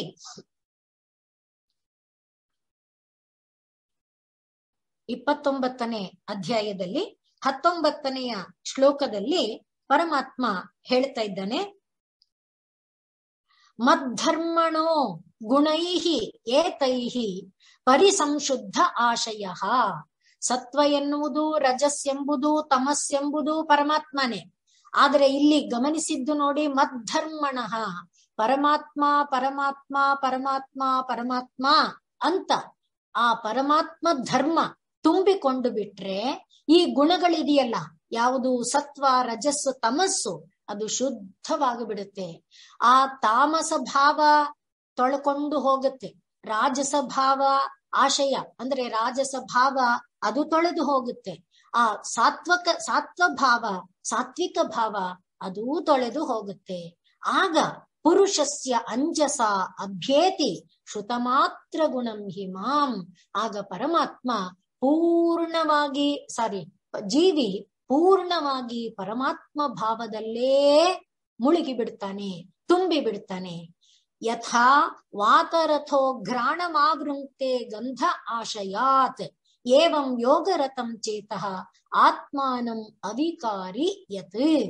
ಹೇಗೆ ಒಂದು ವಸ್ತು ಇದೆ ಅಂದ್ರೆ, ಈಗ ಮಲ್ಲಿಗೆ ಹೂವಿದೆ, ಮಲ್ಲಿಗೆ ಹೂವಿನ ಒಳಗೆ ಪರಿಮಳ ಇದೆ. ಮಲ್ಲಿಗೆ ಹೂವು ಅಲ್ಲಿ ಹೊರಗೆ, ಮನೆಯಿಂದ ಹೊರಗೆ ಇರುವ ಉದ್ಯಾನವನದಲ್ಲಿದೆ, ಕೈತೋಟದಲ್ಲಿದೆ. ಆದರೆ ಅಲ್ಲಿ ಇರುವ ಉದ್ಯಾನವನದಲ್ಲಿರುವ ಮಲ್ಲಿಗೆಯ ಮಲ್ಲಿಗೆಯ ಬಳ್ಳಿಯಲ್ಲಿರುವ ಮಲ್ಲಿಗೆಯ ಹೂವಿನ ಮೇಲೆ ಬೀಸಿ ಬಂದ ಗಾಳಿ ಮಲ್ಲಿಗೆಯ ಕಂಪನ್ನು ಮೂಗಿಗೆ ತರತ್ತೆ. ಹಾಗೆ ಈ ಪರಮಾತ್ಮನ ಭಾವ ಎಲ್ಲೋ ಇರ್ಲಿ, ಸತ್ವದಲ್ಲಿರ್ಲಿ, ರಜಸ್ಸಿನಲ್ಲಿರ್ಲಿ, ತಮಸ್ಸಿನಲ್ಲಿರ್ಲಿ, ಕಾಲಲ್ಲಿರ್ಲಿ, ಕೈಯಲ್ಲಿರ್ಲಿ, ಕಣ್ಣಲ್ಲಿರ್ಲಿ, ಮೂಗಲ್ಲಿರ್ಲಿ, ಮೆಲ್ಲನೆ ಆ ಪರಮಾತ್ಮನಲ್ಲಿ ತಂದು ತುಂಬಿ ಬಿಡುತ್ತೆ ಅಂತ ಹೇಳ್ತಾ ಇದ್ದಾನೆ. ಹಾಗೆ ಆದ್ರಿಂದ ಯಾರದೋ ಮನೆಯಲ್ಲಿ ಈ ಪಾರಿಜಾತವಂತೂ ಇಷ್ಟೊತ್ತಿನಲ್ಲಿ ಅರಳುವುದಕ್ಕೆ ಆರಂಭ ಆಗುತ್ತೆ. ಯಾರದೋ ಮನೆಯಲ್ಲಿ ಅರಳುತ್ತಾ ಇದ್ರೆ ಇಲ್ಲಿ ನಮಗೆ ಆಹಾ ಎಂಥ ಪರಿಮಳ ಅನ್ನುವಂತೆ ಆಗುತ್ತೆ. ಇದು ಹೇಗೆ ಅಂದ್ರೆ ಆ ವಾಯು ಅಲ್ಲಿರುವ ಆಧಾರ ಯಾವುದು? ಆಧಾರ ಗಂಧದ ಆಧಾರ ಪಾರಿಜಾತ ಪುಷ್ಪ, ಪಾರಿಜಾತ ಪುಷ್ಪಕ್ಕೆ ಆಧಾರ ಪಾರಿಜಾತ ವೃಕ್ಷ. ಅಲ್ಲಿಂದ ಗಾಳಿ ಬೀಸಿಕೊಂಡು ತಂದು ಎಲ್ಲೋ ಒಳಗಡೆ, ಮನೆಯ ಒಳಗಡೆ ಇರುವ ಒಂದು ಮೂಗಿಗೆ ತಂದು ಕೊಡುತ್ತಲ್ಲ, ಆ ರೀತಿಯಲ್ಲಿ ಯೋಗರತನಾದವನು, ಮದ್ಧರ್ಮರತನಾದವನು ಪರಮಾತ್ಮ ಭಾವವನ್ನ ತುಂಬಿಕೊಂಡು ಏನಾಗ್ತಾನೆ? ಪರಮಾತ್ಮಮಯನಾಗಿ ಬಿಡ್ತಾನೆ. ಅದನ್ನ ಹೇಳಿ ಈಗ ಪರಮಾತ್ಮ ಹೇಳ್ತಿದ್ದಾನೆ, ಅಹಂ ಸರ್ವೇಷು ಭೂತೇಷು. ಇದು ನಮಗೆ ತುಂಬಾ ಮುಖ್ಯವಾದಂತ ವಿಚಾರ. ಅದಕ್ಕೋಸ್ಕರ ಈ ಭಾಗಗಳನ್ನ ನಾನು ಆಯ್ಕೆ ಮಾಡ್ಕೊಂಡಿರೋದು. ನಾನು ಎಲ್ಲ ಭೂತಗಳಲ್ಲಿದ್ದೇನೆ ಅಂದ್ರೆ ಪೃಥ್ವಿ, ಅಪ್, ತೇಜೋ, ವಾಯು, ಆಕಾಶ. ಆ ಪೃಥ್ವಿ, ಅಪ್, ತೇಜೋ, ವಾಯು, ಆಕಾಶಗಳಿಂದ ನಿರ್ಮಿತವಾಗಿರುವ ವಿಶ್ವಾಂಡ ಬ್ರಹ್ಮಾಂಡ, ಅವುಗಳಲ್ಲಿರುವ ಚರ ಅಚರ ಎಲ್ಲ ಒಳಗೆ ನಾನು ಅವಸ್ಥಿತ ಇದ್ದೇನೆ. ಹೇಗಿದ್ದೇನೆ? ಭೂತ ಆತ್ಮ. ಅದು ಇರುವೆ ಇರಲಿ, ಒಂದು ಕೀಟ, ಅತ್ಯಂತ ಕ್ಷುಲ್ಲಕವಾದ ಸಣ್ಣ ಕೀಟವಿರಲಿ, ಬೃಹತ್ ಗಾತ್ರದ ಆನೆ ಮೊದಲಾದ ಜೀವಿಗಳಿರಲಿ, ಅಥವಾ ಜ್ಞಾನ ಪ್ರಬಲವಾಗಿರುವಂತ ಮಾನವ ಶರೀರವಾಗಿರಲಿ, ಎಂಥದರ ಒಳಗೂ ಆ ಭೂತ ಆತ್ಮವಾಗಿ ನಾನು ಅವಸ್ಥಿತ ಇದೇನೆ. ಈಗಿದಿನ, ನಿನ್ನೆ ಇರ್ಲಿಲ್ವಾ, ನಾಳೆ ಇರಲ್ವಾ, ಯಾವಾಗ್ಲೂ ಸದಾ ಯಾವಾಗ್ಲೂ ನಾನು ಅಲ್ಲಿ ಇರ್ತೇನೆ. ಅಂಥ ನನ್ನನ್ನು ಅವಜ್ಞಾಯ ಕಡೆಗಣಿಸಿ, ಅಂಥ ನನ್ನನ್ನು ಕಡೆಗಣಿಸಿ, ಮಾಂ ಮರ್ತ್ಯ ಕುರುತೆ ಅರ್ಚಾ ವಿಡಂಬನಾಂ. ಇದು ನಾವು ಗಮನಿಸಬೇಕಾದ್ದು. ದೇವರ ಮನೆಗೆ ಹೋಗಿ ದೇವರ ಮನೆಯನ್ನ ಶುದ್ಧ ಮಾಡಿ ರಂಗೋಲೆ ಇತ್ಯಾದಿಗಳನ್ನ ಇಟ್ಟು ದೇವರ ವಿಗ್ರಹದ ಮುಂದೆ ಕುಳಿತು ದೀಪ ಹಚ್ಚಿ ನಾವು ಕ್ಷೀರಾಭಿಷೇಕ ಇತ್ಯಾದಿಗಳನ್ನ ಮಾಡುವ ಪೂಜೆ. ಆದರೆ ಅದಕ್ಕಿಂತ ವಿಶೇಷವಾಗಿ ನಾವು ಮಾಡಬೇಕಾದ ಪೂಜೆ ಯಾವುದಪ್ಪ ಅಂದ್ರೆ, ಪ್ರತಿ ಜೀವಿಗಳ ಒಳಗೆ ಪರಮಾತ್ಮ ನಾನಿದ್ದೇನಲ್ಲ, ಆ ಜೀವಿಗೆ ಆದರಿಸದೆ, ಆ ಜೀವಿಗೆ ಗೌರವಿಸದೆ, ಆ ಜೀವಿಗೆ ಸಲ್ಲಬೇಕಾದ ಸಲ್ಲದ್ದನ್ನ ಕೊಡದೆ ನೀನು ದೇವ ಮಂದಿರದಲ್ಲಿ ಕುಳಿತು ಮಾಡಿದ ಪೂಜೆ ಅದು ಪೂಜೆ ಅಂತ ಅನ್ನಿಸ್ಕೊಳ್ಳಲ್ಲಪ್ಪ, ಅದು ವಿಡಂಬನೆ ಅಂತ ಹೇಳ್ತಾ ಇದ್ದಾರೆ. ನಾವು ಚಿಕ್ಕವರಿದ್ದಾಗ ಒಂದು ಪದ್ಯ ಇತ್ತು, ಏನು ಕುರುಡ ಬಂದು ಮನೆ ಬಾಗಿಲಿಗೆ ಭಿಕ್ಷೆ ಬೇಡ್ದ, ಹೋಗು ಅಂತ ನಾನು ಹೇಳ್ದೆ. ಮತ್ತೆ ಸಾಯಂಕಾಲ ತಟ್ಟೆಯಲ್ಲಿ ತೆಂಗಿನಕಾಯಿ, ಕರ್ಪೂರ ಎಲ್ಲ ತಗೊಂಡು ನಾನು ದೇವಸ್ಥಾನಕ್ಕೆ ಹೋದೆ. ದೇವಸ್ಥಾನದಲ್ಲಿ ದೇವರ ವಿಗ್ರಹ ಇರ್ಲಿಲ್ಲ. ಅವನೆಲ್ಲಿದ್ದ ಅಂದ್ರೆ ಕುರುಡನಲ್ಲಿ ಲೀನ ಆಗಿದ್ದ ಅಂತ ಒಂದು ಪದ್ಯದ ಸಾರಾಂಶ. ಹಾಗೆ ಇಲ್ಲಿ ಆ ತತ್ವನ ಇಲ್ಲಿ ಹೇಳ್ತಾ ಇರೋದು. ಅಂದ್ರೆ ಯಾವ ಜೀವಿಗೆ ಏನನ್ನ ನಾವು ಸಲ್ಲಿಸಿದರೆ ಅದಕ್ಕೊಂದು ತೃಪ್ತಿಯಾಗತ್ತೋ, ಯಾವ ಜೀವಿ ಏನನ್ನ ಬಯಸಿ ಬಂದು ನಮ್ಮನ್ನ ಬೇಡುತ್ತೋ, ಇದನ್ನೇ ತೈತ್ತರೀಯ ಉಪನಿಷತ್ತು ಕೂಡ ನಮಗೆ ಹೇಳುತ್ತೆ. ಆದ್ರಿಂದ ನ ಕಂಚನ ವಸತಿಂ ಪ್ರತ್ಯಾಚಕ್ಷೀತ, ಇದನ್ನೆಲ್ಲ ಹೇಳುವಾಗ ಯಾರಾದ್ರೂ ಏನಾದ್ರೂ ಬೇಡಿ ಬಂದ್ರೆ ಅವರನ್ನ ನಿರಾಕರಿಸಿ ಕಳಿಸಬಾರದು ಇತ್ಯಾದಿಯಾಗಿ ಹೇಳುತ್ತೆ. ಹಾಗೆ ಮಾಡಿದ ಪೂಜೆ ಇದೆಯಲ್ಲ, ಅದು ನನಗೆ ಸಲ್ಲುವ ನಿಜವಾದ ಪೂಜೆ. ಹಾಗೆ ಅಂದ್ಬಿಟ್ಟು ಕೊನೆಯಲ್ಲಿ ಹೇಳ್ತಾನೆ ಪರಮಾತ್ಮ, ಇಲ್ಲೇ ಮುಂದೆ ಹೇಳ್ತಾನೆ, ದೇವರ ಮನೆಯಲ್ಲಿ ಕೂತು ಪೂಜೆ ಮಾಡೋದು ಬಿಟ್ಬಿಡು ಅಂತ ಅವನು ಹೇಳ್ತಾ ಇಲ್ಲ. ಅದು ಪೂಜೆ, ಅದನ್ನು ನಾನು ಅಂಗೀಕರಿಸ್ತೀನಿ ಅಂತ ಇಲ್ಲೇ ಮುಂದಿನ ಶ್ಲೋಕದಲ್ಲಿ ಹೇಳ್ತಾನೆ. ಆದರೆ ಇದು ಪ್ರಧಾನವಾದದ್ದು ಅನ್ನುವುದನ್ನ ನಾವು ಗಮನಿಸ್ಬೇಕು. ಯೋಮಾಂ ಸರ್ವೇಷು ಭೂತೇಷು ಸಂತಂ, ಸಕಲ ಜೀವಿಗಳ ಒಳಗೆ ಇರುವ ನನ್ನನ್ನು ನಾನು ಆತ್ಮಾನಂ, ಸಕಲ ಜೀವಿಯಲ್ಲಿ ಆತ್ಮವಾಗಿದ್ದೇನೆ, ನಾನು ಈಶ್ವರನೂ ಆಗಿದ್ದೇನೆ. ಹಿತ್ವಾ ಅರ್ಚಾಂ, ಆ ಜೀವಿಗೆ ಏನು ಸಲ್ಲಬೇಕೋ ಅದನ್ನ ನಾನು ಕೊಟ್ಟು ಮಾಡಬೇಕಾದ ಪೂಜೆಯನ್ನ ಬಿಟ್ಟು ಮೌಢ್ಯಾತ್, ಮೌಢ್ಯದಿಂದ ಎಲ್ಲೆಲ್ಲೋ ಯಾರ್ಯಾರಿಗೋ ಯಾವ್ದೋ ದೇವಾಲಯಕ್ಕೆ ಹೋಗಿ ಕಿರೀಟವನ್ನ ತೊಡಿಸಿ ಅಥವಾ ವಜ್ರ ಕವಚವನ್ನ ಮಾಡಿಸಿ ಏನೇನೆಲ್ಲ ಮಾಡಿದ್ರೆ ಅದು ಭಸ್ಮನಿ ಜುಹೋತಿ, ಭಸ್ಮದಲ್ಲಿ ಮಾಡಿದ ಹೋಮದಂತಾಗುತ್ತೆ ಹೊರತು ನನಗೆ ಆ ಪೂಜೆ ಸಲ್ಲೋದಿಲ್ಲಪ್ಪ ಅನ್ನೋದನ್ನ ಸಲ್ಲೋದಿಲ್ಲ ಎಂಬುದಾಗಿ ತಾಯಿಯನ್ನ ಕುರಿತು ಹೇಳ್ತಾ ಇದ್ದಾನೆ. ಆದ್ರಿಂದ ನಮ್ಮ ಶರೀರವನ್ನ ನಾವು ಎಷ್ಟು ಪ್ರೀತಿಸ್ತೇವೋ ಅಷ್ಟೇ ಬೇರೆ ಶರೀರದಲ್ಲಿರುವ ಜೀವಗಳನ್ನು ನಾವು ಪ್ರೀತಿಸಬೇಕು ಅನ್ನುವುದನ್ನ ಇಲ್ಲಿ ಪರಮಾತ್ಮ ಒತ್ತಿ ಒತ್ತಿ ಹೇಳ್ತಾ ಇದ್ದಾನೆ. ನನ್ನಂತೆ ಪರರು ಅನ್ನುವುದನ್ನ ಭಾವಿಸಬೇಕು. ನನ್ನ ಶರೀರವನ್ನ ನಾನು ಪ್ರೀತಿಸಿದಂತೆ, ನನ್ನ ಶರೀರಕ್ಕೆ ಆಗುವ ಮಾನಾಪಮಾನಕ್ಕೆ ನಾನು ಕುಗ್ಗುವಂತೆ ಮತ್ತೊಂದು ಶರೀರಿಗೆ ನಾವು ಕುಗ್ಗುವಂತೆ ಮಾಡಬಾರದು ಅನ್ನುವುದನ್ನ ಇಲ್ಲಿ ಪರಮಾತ್ಮ ಒತ್ತಿ ಹೇಳ್ತಾ, ಯೋಮಾಂ ಸರ್ವೇಷು ಭೂತೇಷು ಸಂತಂ, ಎಲ್ಲ ಜೀವಿಗಳಲ್ಲಿರುವ ಆತ್ಮಾನಂ ಈಶ್ವರಂ ಹಿತ್ವ ಅರ್ಚಾಂ ಭಜತೆ ಮೌಢ್ಯಾತ್, ಅದು ಭಸ್ಮದಲ್ಲಿ ಮಾಡಿದ ಹೋಮವಾಗತ್ತೆ. ಆದ್ರಿಂದ ಅದನ್ನ ನಾನು ಸ್ವೀಕರಿಸೋದಿಲ್ಲ. ಆದ್ರಿಂದ ಏನ್ ಮಾಡ್ಬೇಕು? ಅಹಂ ಉಚ್ಚಾವಚೈಹಿ ದ್ರವ್ಯೈಹಿ, ಕೊಡುವಂತ ದೊಡ್ಡ ಒಂದು ಚಿನ್ನದ, ನಾವು ಹಿಂದೆ ನೋಡಿದ್ವು ಆಕಾಶರಾಜ ಚಿನ್ನದ ಹೂವುಗಳಿಂದ ತಿರುಮಲೆಯಲ್ಲಿ ಶ್ರೀನಿವಾಸನ ಪೂಜೆಯನ್ನ ಮಾಡ್ತಾ ಇದ್ದ. ಇದು ಮಣ್ಣಿನ ಕುಂಬಾರನಾದ ಭೀಮಣ್ಣ ಮಣ್ಣಿನ ಹೂವಿಂದ ಪೂಜೆ ಮಾಡ್ತಾ ಇದ್ದ. ಪರಮಾತ್ಮನಿಗೆ ಎರಡೂ ಸಮಾನವೇ, ಅವನು ಯಾವುದನ್ನ ವಿಶೇಷವಾಗಿ ಭಾವಿಸಲ್ಲ. ಅವನಿಗೆ ಮಣ್ಣು ಚಿನ್ನವೇ, ಚಿನ್ನವೂ ಮಣ್ಣೆ. ಚಿನ್ನ ಮಣ್ಣಿನಲ್ಲಿ ಅವನಿಗೆ ಭೇದ ಎಂಬುದು ಇಲ್ಲ. ಹಾಗೆ ಆಕಾಶರಾಜನ ಪ್ರೀತಿಯನ್ನ ಎಷ್ಟು ಗೌರವಿಸಿದ, ಭಕ್ತಿಯನ್ನ ಅಷ್ಟೇ ಪ್ರೀತಿಯನ್ನ ಭಕ್ತಿಯನ್ನ ಭೀಮಣ್ಣನ ಭಕ್ತಿಯನ್ನು ಕೂಡ ಅವನು ಗೌರವಿಸಿದ, ಸ್ವೀಕರಿಸಿದ. ಆದ್ರಿಂದ ಅದನ್ನ ನಾವು ಭಾವಿಸಬೇಕು. ಅದರಿಂದ ನಾನು ತೃಪ್ತಿ ಪಡ್ತೇನೆ. ಅದು ಬಿಟ್ಟು ಬೇರೆ ನೀವು ಏನೇನೋ ದೊಡ್ಡ ಒಂದು ವಾಹನಗಳನ್ನ ನನಗೆ ಕೊಟ್ಟು ನಾನು ದೇವರಿಗೆ ಇಷ್ಟು ಮಾಡದೆ, ನಾನು ಗರುಡ ವಾಹನ ಮಾಡಿಸ್ಕೊಟ್ಟೆ, ಈ ರೀತಿ ಏನೇನೋ ಮಾಡದೆ ಅನ್ಕೊಂಡ್ರೆ ಅದರಿಂದ ನಾನು ತೃಪ್ತನಾಗಲ್ಲ. ನೈವ ತೃಷ್ಯೆ, ಅದರಿಂದ ನಾನು ತೃಪ್ತಿಯನ್ನ ಹೊಂದುತ್ತಾ ಇಲ್ಲ. ಅದರಿಂದ ಅರ್ಚಾದ್ ಅವಚರ್ಯೇತ್ ತಾವದೀಶ್ವರಂ ಮಾಂ ಸ್ವಕರ್ಮ ಕೃತ್.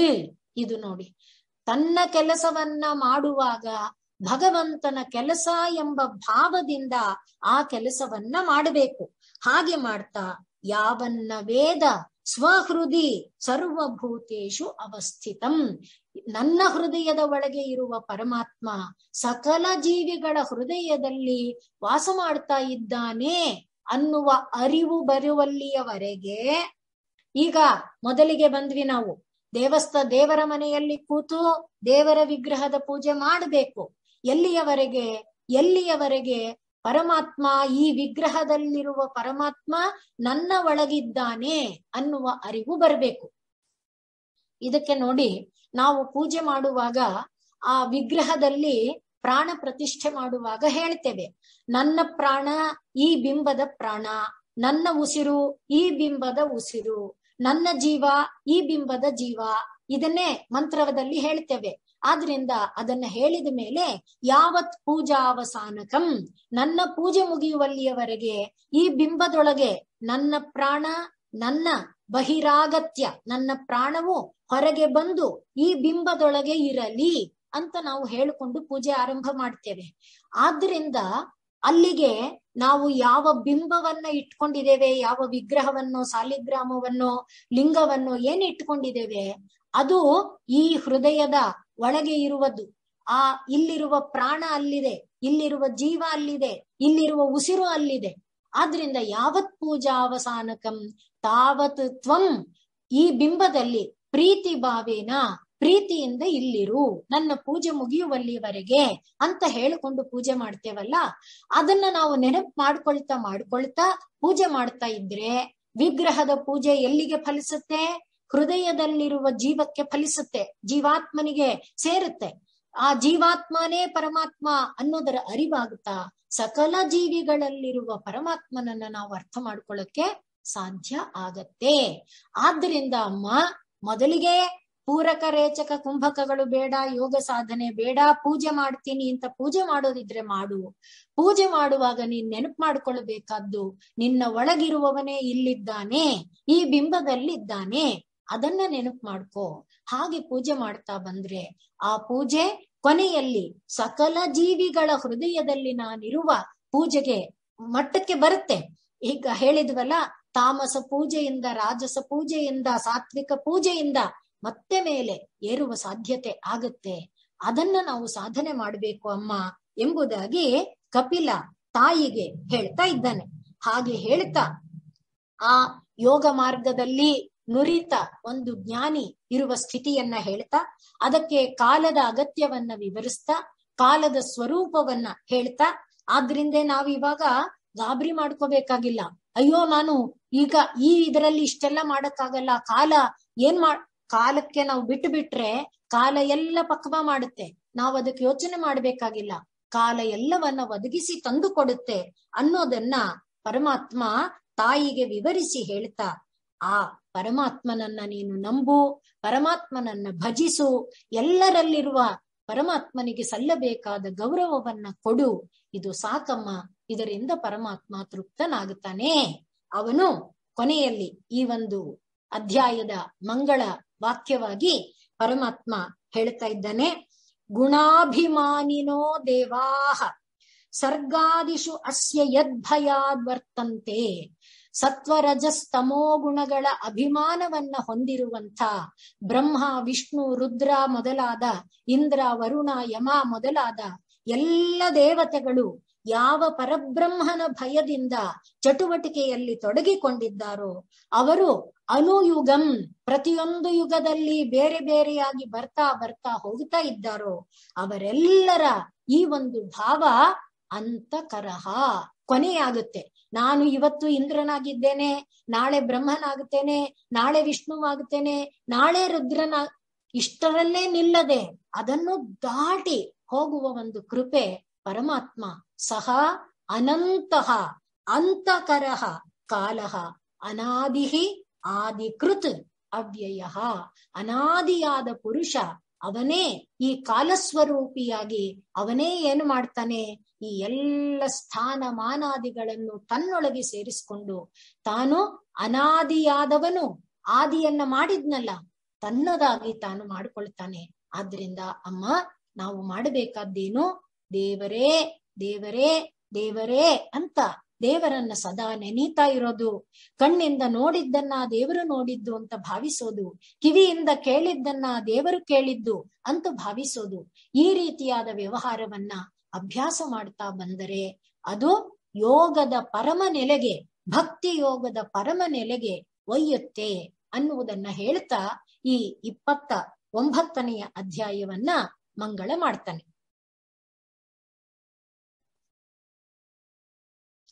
ಇನ್ನು 30ನೆಯ ಅಧ್ಯಾಯದಲ್ಲಿ ಸಾಂಸಾರಿಕರಾದವರ ಸ್ಥಿತಿ ಹೇಗಿರುತ್ತೆ ಇದು ನಮ್ಗೆಲ್ಲ ಗೊತ್ತಿದೆ, ನಾವೆಲ್ಲ ಅನುಭವಿಸ್ತಾನೆ ಇದ್ದೀವಿ.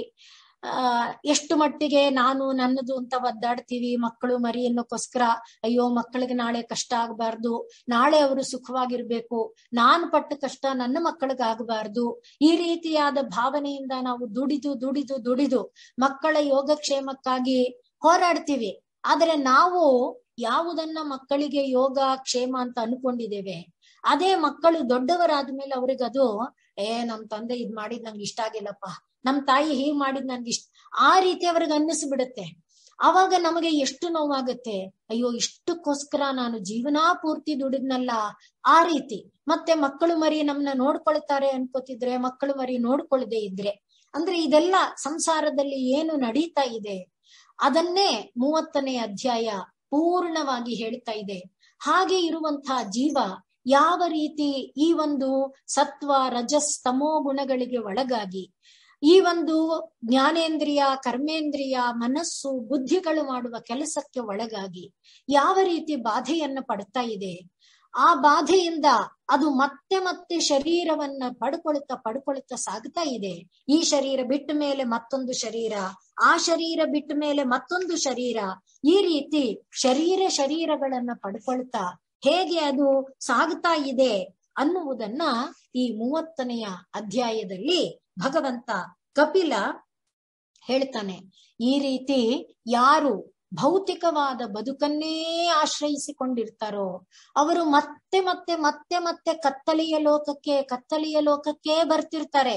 ಕತ್ತಲೆ ಅಂದ್ರೆ ತಮಸ್ಸು, ಅಹಂಕಾರ ಮಮಕಾರದ ಬಂಧ.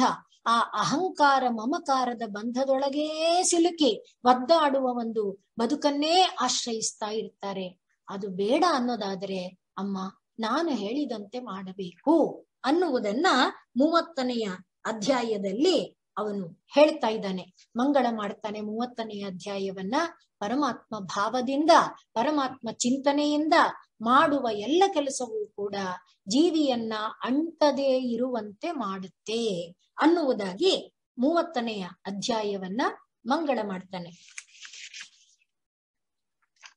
ಈಗ 31ನೆಯ ಅಧ್ಯಾಯದಲ್ಲಿ ಜೀವಿ ಹೇಗೆ ಒಂದು ಶರೀರದ ನಂತರ ಮತ್ತೊಂದು ಶರೀರವನ್ನ ಪ್ರವೇಶ ಮಾಡ್ತಾನೆ ಎಂಬುದಾಗಿ 30ನೇ ಅಧ್ಯಾಯದಲ್ಲಿ ಹೇಳಿದನಲ್ಲ, ಅದಕ್ಕೆ ಆ ಜೀವ ಪುರುಷ ಶರೀರದಿಂದ ಸ್ತ್ರೀ ಶರೀರಕ್ಕೆ ಪ್ರವೇಶ ಮಾಡಿದಾಗ ಅಲ್ಲಿಂದ ಆರಂಭ ಮಾಡಿ ಹೇಳುತ್ತೆ.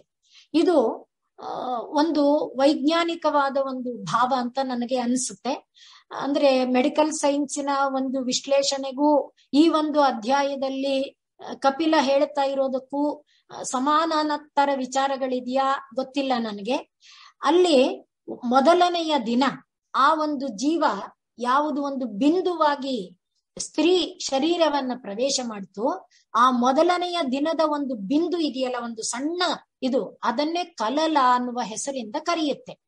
ಅದು 3 ದಿನದ ನಂತರ ಬುದ್ಧ ಅನ್ನುವ ಹೆಸರನ್ನ ಪಡ್ಕೊಳ್ಳುತ್ತೆ ಅಂತ ಹೇಳ್ತಾ, ಆ ಜೀವ ಯಾವ ರೀತಿ ದಿನಕ್ಕೆ ಬೆಳೀತಾ ಹೋಗುತ್ತೆ, ಯಾವ ರೀತಿ ಬುದ್ಧಿ ಇದು ಮಸ್ತಿಷ್ಕ ಬೆಳೆಯುತ್ತೆ, ಮಸ್ತಿಷ್ಕದಿಂದ ಜ್ಞಾನ, ಅಲ್ಲಿಂದ ಶರೀರದ ಅವಯವಗಳು, ಅಲ್ಲಿಂದ ಮುಂದಕ್ಕೆ ಎಲ್ಲ ರೀತಿ ಒಂದು ಪೂರ್ಣ ಮಾನವ ಶರೀರ ಯಾವ ರೀತಿ ಗರ್ಭವಾಸದಲ್ಲಿ ನಿರ್ಮಾಣ ಆಗುತ್ತೆ ಅನ್ನುವುದನ್ನ 31ನೆಯ ಅಧ್ಯಾಯದಲ್ಲಿ ಪರಮಾತ್ಮ ಆರಂಭದಿಂದ 11ನೆಯ ಶ್ಲೋಕದವರೆಗೆ ಹೇಳ್ತಾನೆ.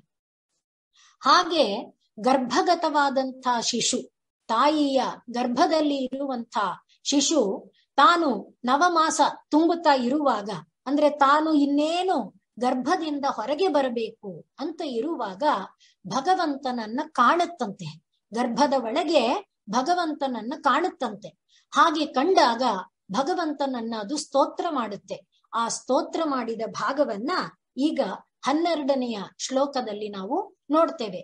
ಶರೀರದಲ್ಲಿ ತಾಯಿಯ ಗರ್ಭದಲ್ಲಿ ಇರುವಂಥ ಕಂದ ತಾನು ಪರಮಾತ್ಮನನ್ನ ಕಾಣುತ್ತಾ ತಾಯಿಯ ಶರೀರದಿಂದ ಹೊರಗೆ ಬರುವ ಮುನ್ನ ತಾನು ಪರಮಾತ್ಮನನ್ನ ಕಾಣುತ್ತಾ ಮಾಡುವ ಸ್ತೋತ್ರ ಭಾಗ ಇದು.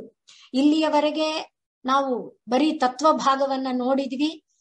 ಇದು ಅತ್ಯವಶ್ಯಕ, ಭಕ್ತಿ ನಮಗೆ ಗಾಢವಾಗುವುದಕ್ಕೆ ಅತ್ಯವಶ್ಯಕ ಅನ್ನುವ ಕಾರಣಕ್ಕಾಗಿ ಈ ತತ್ವಭಾವವನ್ನ ನೋಡಿದ್ವಿ. ಮೊದಲನೆಯದು. ಎರಡನೆಯದು, ಕಪಿಲನಾಗಿ ಪರಮಾತ್ಮ ಲೋಕಕ್ಕೆ ಬಂದಿದ್ದೇ ಇದಕ್ಕೆ, ಈ ಜ್ಞಾನದಿಂದ ಭಕ್ತಿಯಿಂದ ಜ್ಞಾನ ವರ್ಧಿಸಬೇಕು ಅನ್ನುವ ಕಾರಣಕ್ಕೆ.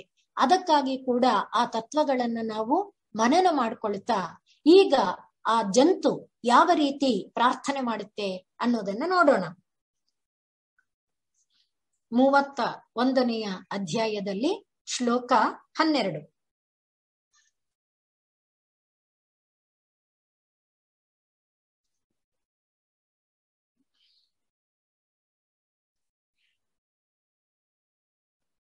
ತಸ್ಯ ಉಪಸನ್ನಮವಿತುಂ ಜಗದಿಚ್ಛಯ ಆತ್ತತನೋಃ ಭುವಿ ಚಲಚ್ಚರಣಾರವಿಂದಂ ಸೋಹಂ ವ್ರಜಾಮಿ ಶರಣಂ ಹಿ ಅಕುತೋ ಭಯಂ ಮೇ ಏನ ಈದೃಶೀ ಗತಿ ಅದರ್ಶಿ ಅಸತಃ ಅನುರೂಪ.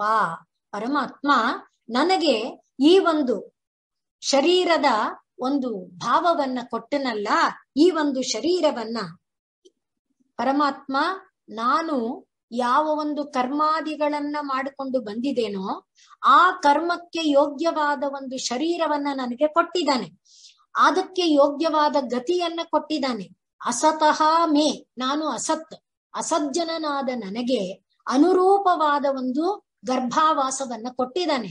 ಯಾರ ಮನೆಯಲ್ಲಿ ಹುಟ್ಟಬೇಕೋ, ಹೇಗೆ ಹುಟ್ಟಬೇಕೋ, ಕುಂಟನಾಗೋ, ಕುರುಡನಾಗೋ, ಅಜ್ಞನಾಗೋ, ಮೂಢನಾಗೋ, ಜ್ಞಾನಿಯಾಗೋ, ಯೋಗಿಯಾಗೋ, ಧನಿಕನಾಗೋ, ಐಶ್ವರ್ಯವಂತನಾಗೋ, ರೂಪವಂತನಾಗೋ, ಏನಾಗೋ, ನಾನು ಮಾಡಿದ ಕರ್ಮ ಇದೆಯಲ್ಲ, ಹಾಗೆ ಹುಟ್ಟುವುದಕ್ಕೆ ಬೇಕಾದ ಅನುರೂಪವಾದ ಒಂದು ಗರ್ಭಾವಾಸವನ್ನ ನನಗೆ ಕೊಟ್ಟಿದ್ದಾನೆ. ಈ ದೃಶಿ ಗತಿ ಅದರ್ಶಿ, ಇದನ್ನ ಅವನು ಕೊಟ್ಟಿದ್ದಾನೋ ಹಾಗೆ ಇದು ನಾನೊಬ್ಬ ಅಲ್ಲ. ಯಾವ ಯಾವ ಜೀವಗಳು ಗರ್ಭಾವಾಸವನ್ನ ಮಾಡಿಕೊಂಡು ತಮ್ಮ ತಮ್ಮ ಪಾಪ ಪುಣ್ಯಗಳ ಫಲಕ್ಕೆ, ಯೋಗಗಳಿಗೆ, ಯೋಗ ಮಾರ್ಗಕ್ಕೆ, ಭಕ್ತಿಗೆ ಯೋಗ್ಯವಾದ ಫಲವನ್ನ ಅನುಭವಿಸ್ತಾ ಗರ್ಭವಾಸ ಮಾಡ್ತಾ ಇದೆಯೋ ಅಂಥ ತಸ್ಯ ಉಪಸನ್ನಂ ಅಂದ್ರೆ ಈಗ ಆ ಜೀವ ಬಾಧೆ ಪಡ್ತಾ ಇದೆಯಲ್ಲ, ಗರ್ಭದಲ್ಲಿ ಇದ್ದುಕೊಂಡು ಪಾಪದ ಅಥವಾ ಪುಣ್ಯದ ಒಂದು ಕಾರಣದಿಂದ ಮತ್ತೆ ಮತ್ತೆ ಗರ್ಭಾವಾಸವನ್ನು ಹೊಂದುತ್ತಾ ಇರುವ, ದುಃಖ ಪಡ್ತಾ ಇದೆಯಲ್ಲ, ಅಂಥ ಜೀವವನ್ನ, ಹಾಗೆ ಅಂಥ ಜೀವಗಳಿಂದ ಕೂಡಿದ ಜಗತ್ ಪ್ರಪಂಚವನ್ನ ಅವಿತುಂ ರಕ್ಷಣೆ ಮಾಡಲಿಕ್ಕಾಗಿ ಇಚ್ಛೆಯ, ತನ್ನ ಇಚ್ಛೆಯಿಂದ ಆತ್ತ ನಾನಾತನೋಹೋ, ಬೇಕಾದ ಅವತಾರಗಳನ್ನ ಮಾಡ್ತಾ ಇದ್ದಾನೆ ಪರಮಾತ್ಮ. ಹಾಗೆ ಅವನು ಅವತಾರ ಮಾಡಿದ್ದು ಯಾಕೆ ಅಂದ್ರೆ ಅವನ ಪಾದಗಳ ಮುದ್ರೆಯನ್ನ ಭೂಮಿಯಲ್ಲಿ ಬಿತ್ತುತ್ತಾನಲ್ಲ, ಆ ಪಾದ ಮುದ್ರೆಯನ್ನ ನೋಡಿದ ಜೀವಿ ಭಕ್ತಿಯಿಂದ ಅದಕ್ಕೆ ತಲೆಬಾಗಲಿ. ಆ ಆಕಾರವನ್ನ ಪಡೆದಿದ್ದಾನಲ್ಲ, ಆ ದಿವ್ಯ ಮಂಗಳ ವಿಗ್ರಹವನ್ನ ನೋಡ್ತಾ ಅದನ್ನ ಪರಿಭಾವಿಸಲಿ. ಆ ದಿವ್ಯ ಮಂಗಳ ವಿಗ್ರಹದಿಂದ ಅವನು ನಾನಾ ಲೀಲಾ ವಿನೋದಗಳನ್ನ ಮಾಡ್ತಾನಲ್ಲ, ಆ ಲೀಲಾ ವಿನೋದಗಳನ್ನ ಕೊಂಡಾಡಲಿ, ಸ್ತೋತ್ರ ಮಾಡಲಿ. ಈ ರೀತಿಯಾದ ಕಾರಣ ಅವನು ನಾನಾ ತನುಗಳನ್ನ ಧರಿಸ್ತಾನೆ. ಅದರಿಂದ ಚಲಚ್ಚರಣಾರವಿಂದಂ, ನಡೆದಾಡ್ತಾ ಭೂಮಿಯನ್ನೆಲ್ಲ ಪಾವನ ಮಾಡ್ತಾನೆ. ಎಲ್ಲೆಲ್ಲಿ ಅವನ ಪಾದಗಳ ಮುದ್ರೆ ಬಿದ್ದಿದೆಯೋ ಆ ಭೂಭಾಗ, ಆ ಭೂಮಿಯಲ್ಲಿರುವಂತ ಮಣ್ಣಿನ ಕಣ, ಅದೆಲ್ಲ ಪಾವನ, ಅದೆಲ್ಲ ಪವಿತ್ರವಾಗುತ್ತೆ. ಹಾಗೆ ಯಾವ ಪರಮಾತ್ಮ ಭೂಮಿಯನ್ನ ಪವಿತ್ರಗೊಳಿಸುವುದಕ್ಕೆ ಅವತಾರ ಮಾಡಿದಾನೋ ಅಂಥ ಪರಮಾತ್ಮನಿಗೆ ನಾನು ಮೊರೆ ಹೋಗ್ತೇನೆ. ಶರಣಂ ವ್ರಜಾಮಿ, ಅಹಂ ಶರಣಂ ವ್ರಜಾಮಿ. ಅಂಥ ಒಂದು ಪಾದಕ್ಕೆ ನಾನು ಮೊರೆ ಹೊಕ್ಕಿಬಿಟ್ರೆ ನನಗೆ ಭಯ ಎಂಬುದೇ ಇಲ್ಲ. ಅಕುತೋ ಭಯಂ, ಎಲ್ಲಿಂದಲೂ ಯಾರಿಂದಲೂ ನನಗೆ ಭಯ ಉಂಟಾಗೋದಿಕ್ಕೆ ಸಾಧ್ಯ ಇಲ್ಲ. ಅಂಥ ಒಂದು ಭಗವಂತನಿಗೆ ನಾನು ಮೊರೆ ಹೋಗ್ತೇನೆ. ಯಸ್ತ್ವತ್ರ ಬದ್ಧ ಇವ ಕರ್ಮಭಿಃ ಆವೃತಾತ್ಮ ಭೂತೇಂದ್ರಿಯಾಶಯಮಯೀಂ ಅವಲಂಬ್ಯ ಮಾಯಾಂ ಆಸ್ತೆ ವಿಶುದ್ಧಂ ಅವಿಕಾರಂ ಅಖಂಡ ಬೋಧಂ ಅತಪ್ಯಮಾನ ಹೃದಯೇ ಅವಸಿತಂ ನಮಾಮಿ. ನಾನು ಈ ಶರೀರವನ್ನ ಪಡೆದಿದ್ದೇನೆ. ಶರೀರದಲ್ಲಿ ಜ್ಞಾನೇಂದ್ರಿಯ, ಕರ್ಮೇಂದ್ರಿಯ, ಮನಸ್ಸು, ಬುದ್ಧಿ ಎಲ್ಲ ಇದೆ. ಆದರೆ ಇದರ ಒಳಗಡೆ ಇದಾನಲ್ಲ, ಅವನು ಈ ಯಾವುದಕ್ಕೂ ಅಂಟ್ಕೊಂಡಿಲ್ಲ, ಯಾವುದರ ಒಂದು ಬಂಧವನ್ನ ಅವನು ಹೊಂದೇ ಇಲ್ಲ. ಆದ್ದರಿಂದಲೇ ಜ್ಞಾನೇಂದ್ರಿಯ, ಕರ್ಮೇಂದ್ರಿಯ, ಚಿತ್ತ, ಮನಸ್ಸು, ಬುದ್ಧಿ, ಅಹಂಕಾರ, ಸತ್ವ, ರಜಸ್ಸು, ತಮಸ್ಸು, ಈ ಯಾವುದರ ಕರ್ಮ ಇದೆಯಲ್ಲ, ಈ ಯಾವುದರ ಕ್ರಿಯೆ, ಆ ಕ್ರಿಯೆಯ ಫಲ ಅದು ಯಾವುದು ಅವನಿಗೆ ಅಂಟೋದೇ ಇಲ್ಲ. ಯಾವುದಕ್ಕೂ ಅಂಟದೆ ಅವನು ವಿಶುದ್ಧನಾಗಿ ಒಳಗೆ ಕುಳಿತಿದ್ದಾನೆ. ಅವಿಕಾರಂ, ಈ ಶರೀರ ಬೇಕಾದ್ರೆ ಇವತ್ತು ಮಾನವ ಶರೀರ ಇದೆ, ನಾಳೆ ಕತ್ತೆ ಶರೀರ, ನಾಡಿದ್ದು ಏನೇನೋ ಶರೀರ ಆಗಬಹುದು. ಆದರೆ ಒಳಗೆ ಇರುವವನು ಅವಿಕಾರಂ, ಯಾವ ವಿಕೃತಿಗೆ ಒಳಗಾಗುವುದಿಲ್ಲ. ಮತ್ತೆ ಅವನೊಳಗೆ ಜ್ಞಾನ ಇದೆಯಲ್ಲ, ಅದು ಅಖಂಡ ಬೋಧಂ. ನಾನು ಪರಮಾತ್ಮ, ನಾನು ಪರಮಾತ್ಮ, ನಾನು ಪರಮಾತ್ಮನ ಅಂಶ ಅನ್ನುವ ಜ್ಞಾನ ಅಳಿಸಿ ಹೋಗಲ್ಲ. ಅವನೊಳಗೆ ಸದಾ ಕಾಲ ಅದು ಇರುತ್ತೆ. ಮತ್ತೆ ಅದು ಇದ್ದು ಅತಪ್ಯಮಾನ ಹೃದಯದೊಳಗಿದ್ದು ಈ ಇಂದ್ರಿಯಗಳ ಬಾಧೆ ಇದೆಯಲ್ಲ, ಆ ಬಾಧೆಗೆ ಅವನು ಒಳಗಾಗಲ್ಲ. ಅಂಥ ಪರಮಾತ್ಮನಿಗೆ ನಾನು ನಮಾಮಿ, ನಮಸ್ಕಾರ ಮಾಡ್ತೇನೆ. ಯಹ ಪಂಚಭೂತ ರಚಿತೆ ರಹಿತ ಶರೀರೆ. ಮತ್ತೆ ಅವನಿನ್ನೇನಾಗಿದ್ದಾನೆ? ಛನ್ನಃ ಯಥೇಂದ್ರಿಯ ಗುಣಾರ್ಥ ಚಿದಾತ್ಮಕಃ ಅಹಂ ತೇನ ಅವಿಕುಂಠ ಮಹಿಮಾನಂ ಋಷಿಂತಮೇನಂ ಒಂದೇ ಪರಂ ಪ್ರಕೃತಿ ಪೂರುಷಯೋಃ ಪುಮಾಂಸಂ. ಇಷ್ಟು ದೀರ್ಘಕಾಲ 25ನೆಯ ಅಧ್ಯಾಯದಿಂದ ಹೇಳ್ಕೊಂಡು ಬಂದನಲ್ಲ, 28, 29ನೆಯ ಅಧ್ಯಾಯದವರೆಗೆ ಅದೆಲ್ಲ ಈ ಪ್ರಕೃತಿ ಪುರುಷ ವಿವೇಕವನ್ನ ಕೊಡುವುದಕ್ಕೆ. ಈ ಪ್ರಕೃತಿ ಪುರುಷರನ್ನ ಮೀರಿ ಇರುವ ಪುಮಾನ್ ಈಶ್ವರ ಇದ್ದಾನಲ್ಲ, ಆ ಈಶ್ವರ ಅವನು ಪಂಚಭೂತಗಳಿಂದ ಸಿದ್ಧವಾಗಿರುವ ಶರೀರ, ಅದು ಯಾವುದೇ ಶರೀರ ಇರಬಹುದು, ಆ ಶರೀರಗಳ ಒಳಗೆ ಅವನಿದ್ದಾನೆ. ಶರೀರೇ ಛನ್ನಃ, ಶರೀರದ ಒಳಗಿದ್ದಾನೆ. ಆದರೆ ಅವನು ಚಿದಾತ್ಮಕನಾಗಿದ್ದಾನೆ, ಜ್ಞಾನ ಸ್ವರೂಪಿಯಾಗಿದ್ದಾನೆ. ಆದ್ದರಿಂದನೇ ಅವನ ಮಹಿಮೆಗೆ ಕಿಂಚಿತ್ತು ಕುಂಠಕ ಬಂದಿಲ್ಲ.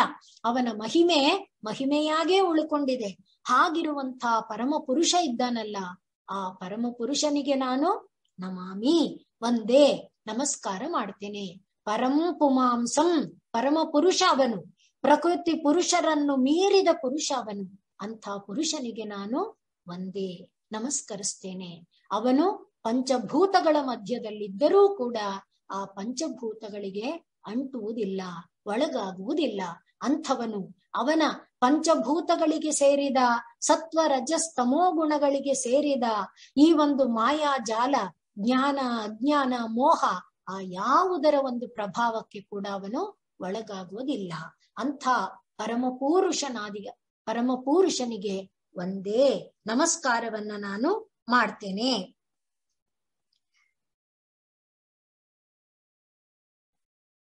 ಯನ್ಮಾಯಯ ಉರುಗುಣ ಕರ್ಮ ನಿಬಂಧನೆ ಅಸ್ಮಿನ್ ಸಾಂಸಾರಿಕೆ ಪಥಿ ಚರನ್ ತದಭಿಶ್ರಮೇಣ.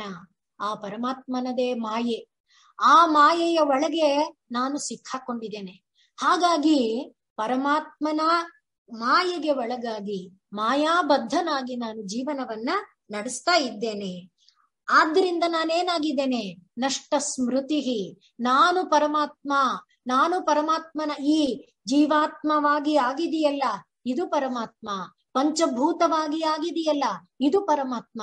ಆ ಪರಮಾತ್ಮ ಭಾವ ಮರೆತು ಹೋಗಿದೆ. ನಷ್ಟ ಸ್ಮೃತಿ, ಅದು ಅಳಿಸಿ ಹೋಗಿದೆ. ಮತ್ತೆ ನಾನು ಶರೀರವನ್ನ ಪುನಃ ಪ್ರವೃಣೀತ ಲೋಕಂ, ಆ ಕಾರಣದಿಂದಲೇ ಲೋಕವನ್ನ ಆಶ್ರಯಿಸ್ತಾ ಹೋಗುತ್ತೆ. ಈ ಭೋಗದ ಅಭಿಲಾಷೆಯಿಂದಾನೇ ಸ್ವರ್ಗಲೋಕ ಸಿಕ್ಲಿ, ಇಂದ್ರ ಪದವಿ ಸಿಕ್ಲಿ, ಅಲ್ಲಿಂದ ಮುಂದಕ್ಕೆ ಬ್ರಹ್ಮ ಪದವಿ ಸಿಕ್ಲಿ, ಹೀಗೆ ಒಂದೊಂದನ್ನ ಆಶ್ರಯಿಸ್ತಾ ಹೋಗ್ತಾನೇ ಹೋಗುತ್ತೆ.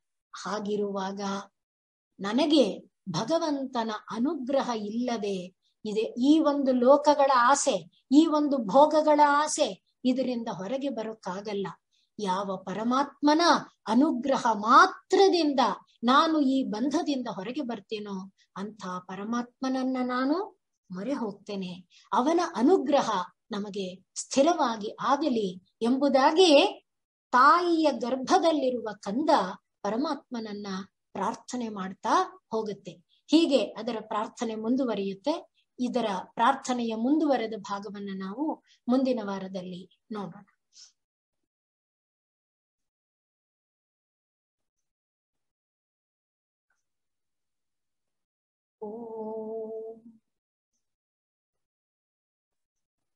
ಪೂರ್ಣಮದಃ ಪೂರ್ಣಮಿದಂ ಪೂರ್ಣಾತ್ ಪೂರ್ಣಮುದಚ್ಯತೆ ಪೂರ್ಣಸ್ಯ ಪೂರ್ಣಮಾದಾಯ ಪೂರ್ಣಮೇವಾವಶಿಷ್ಯತೆ.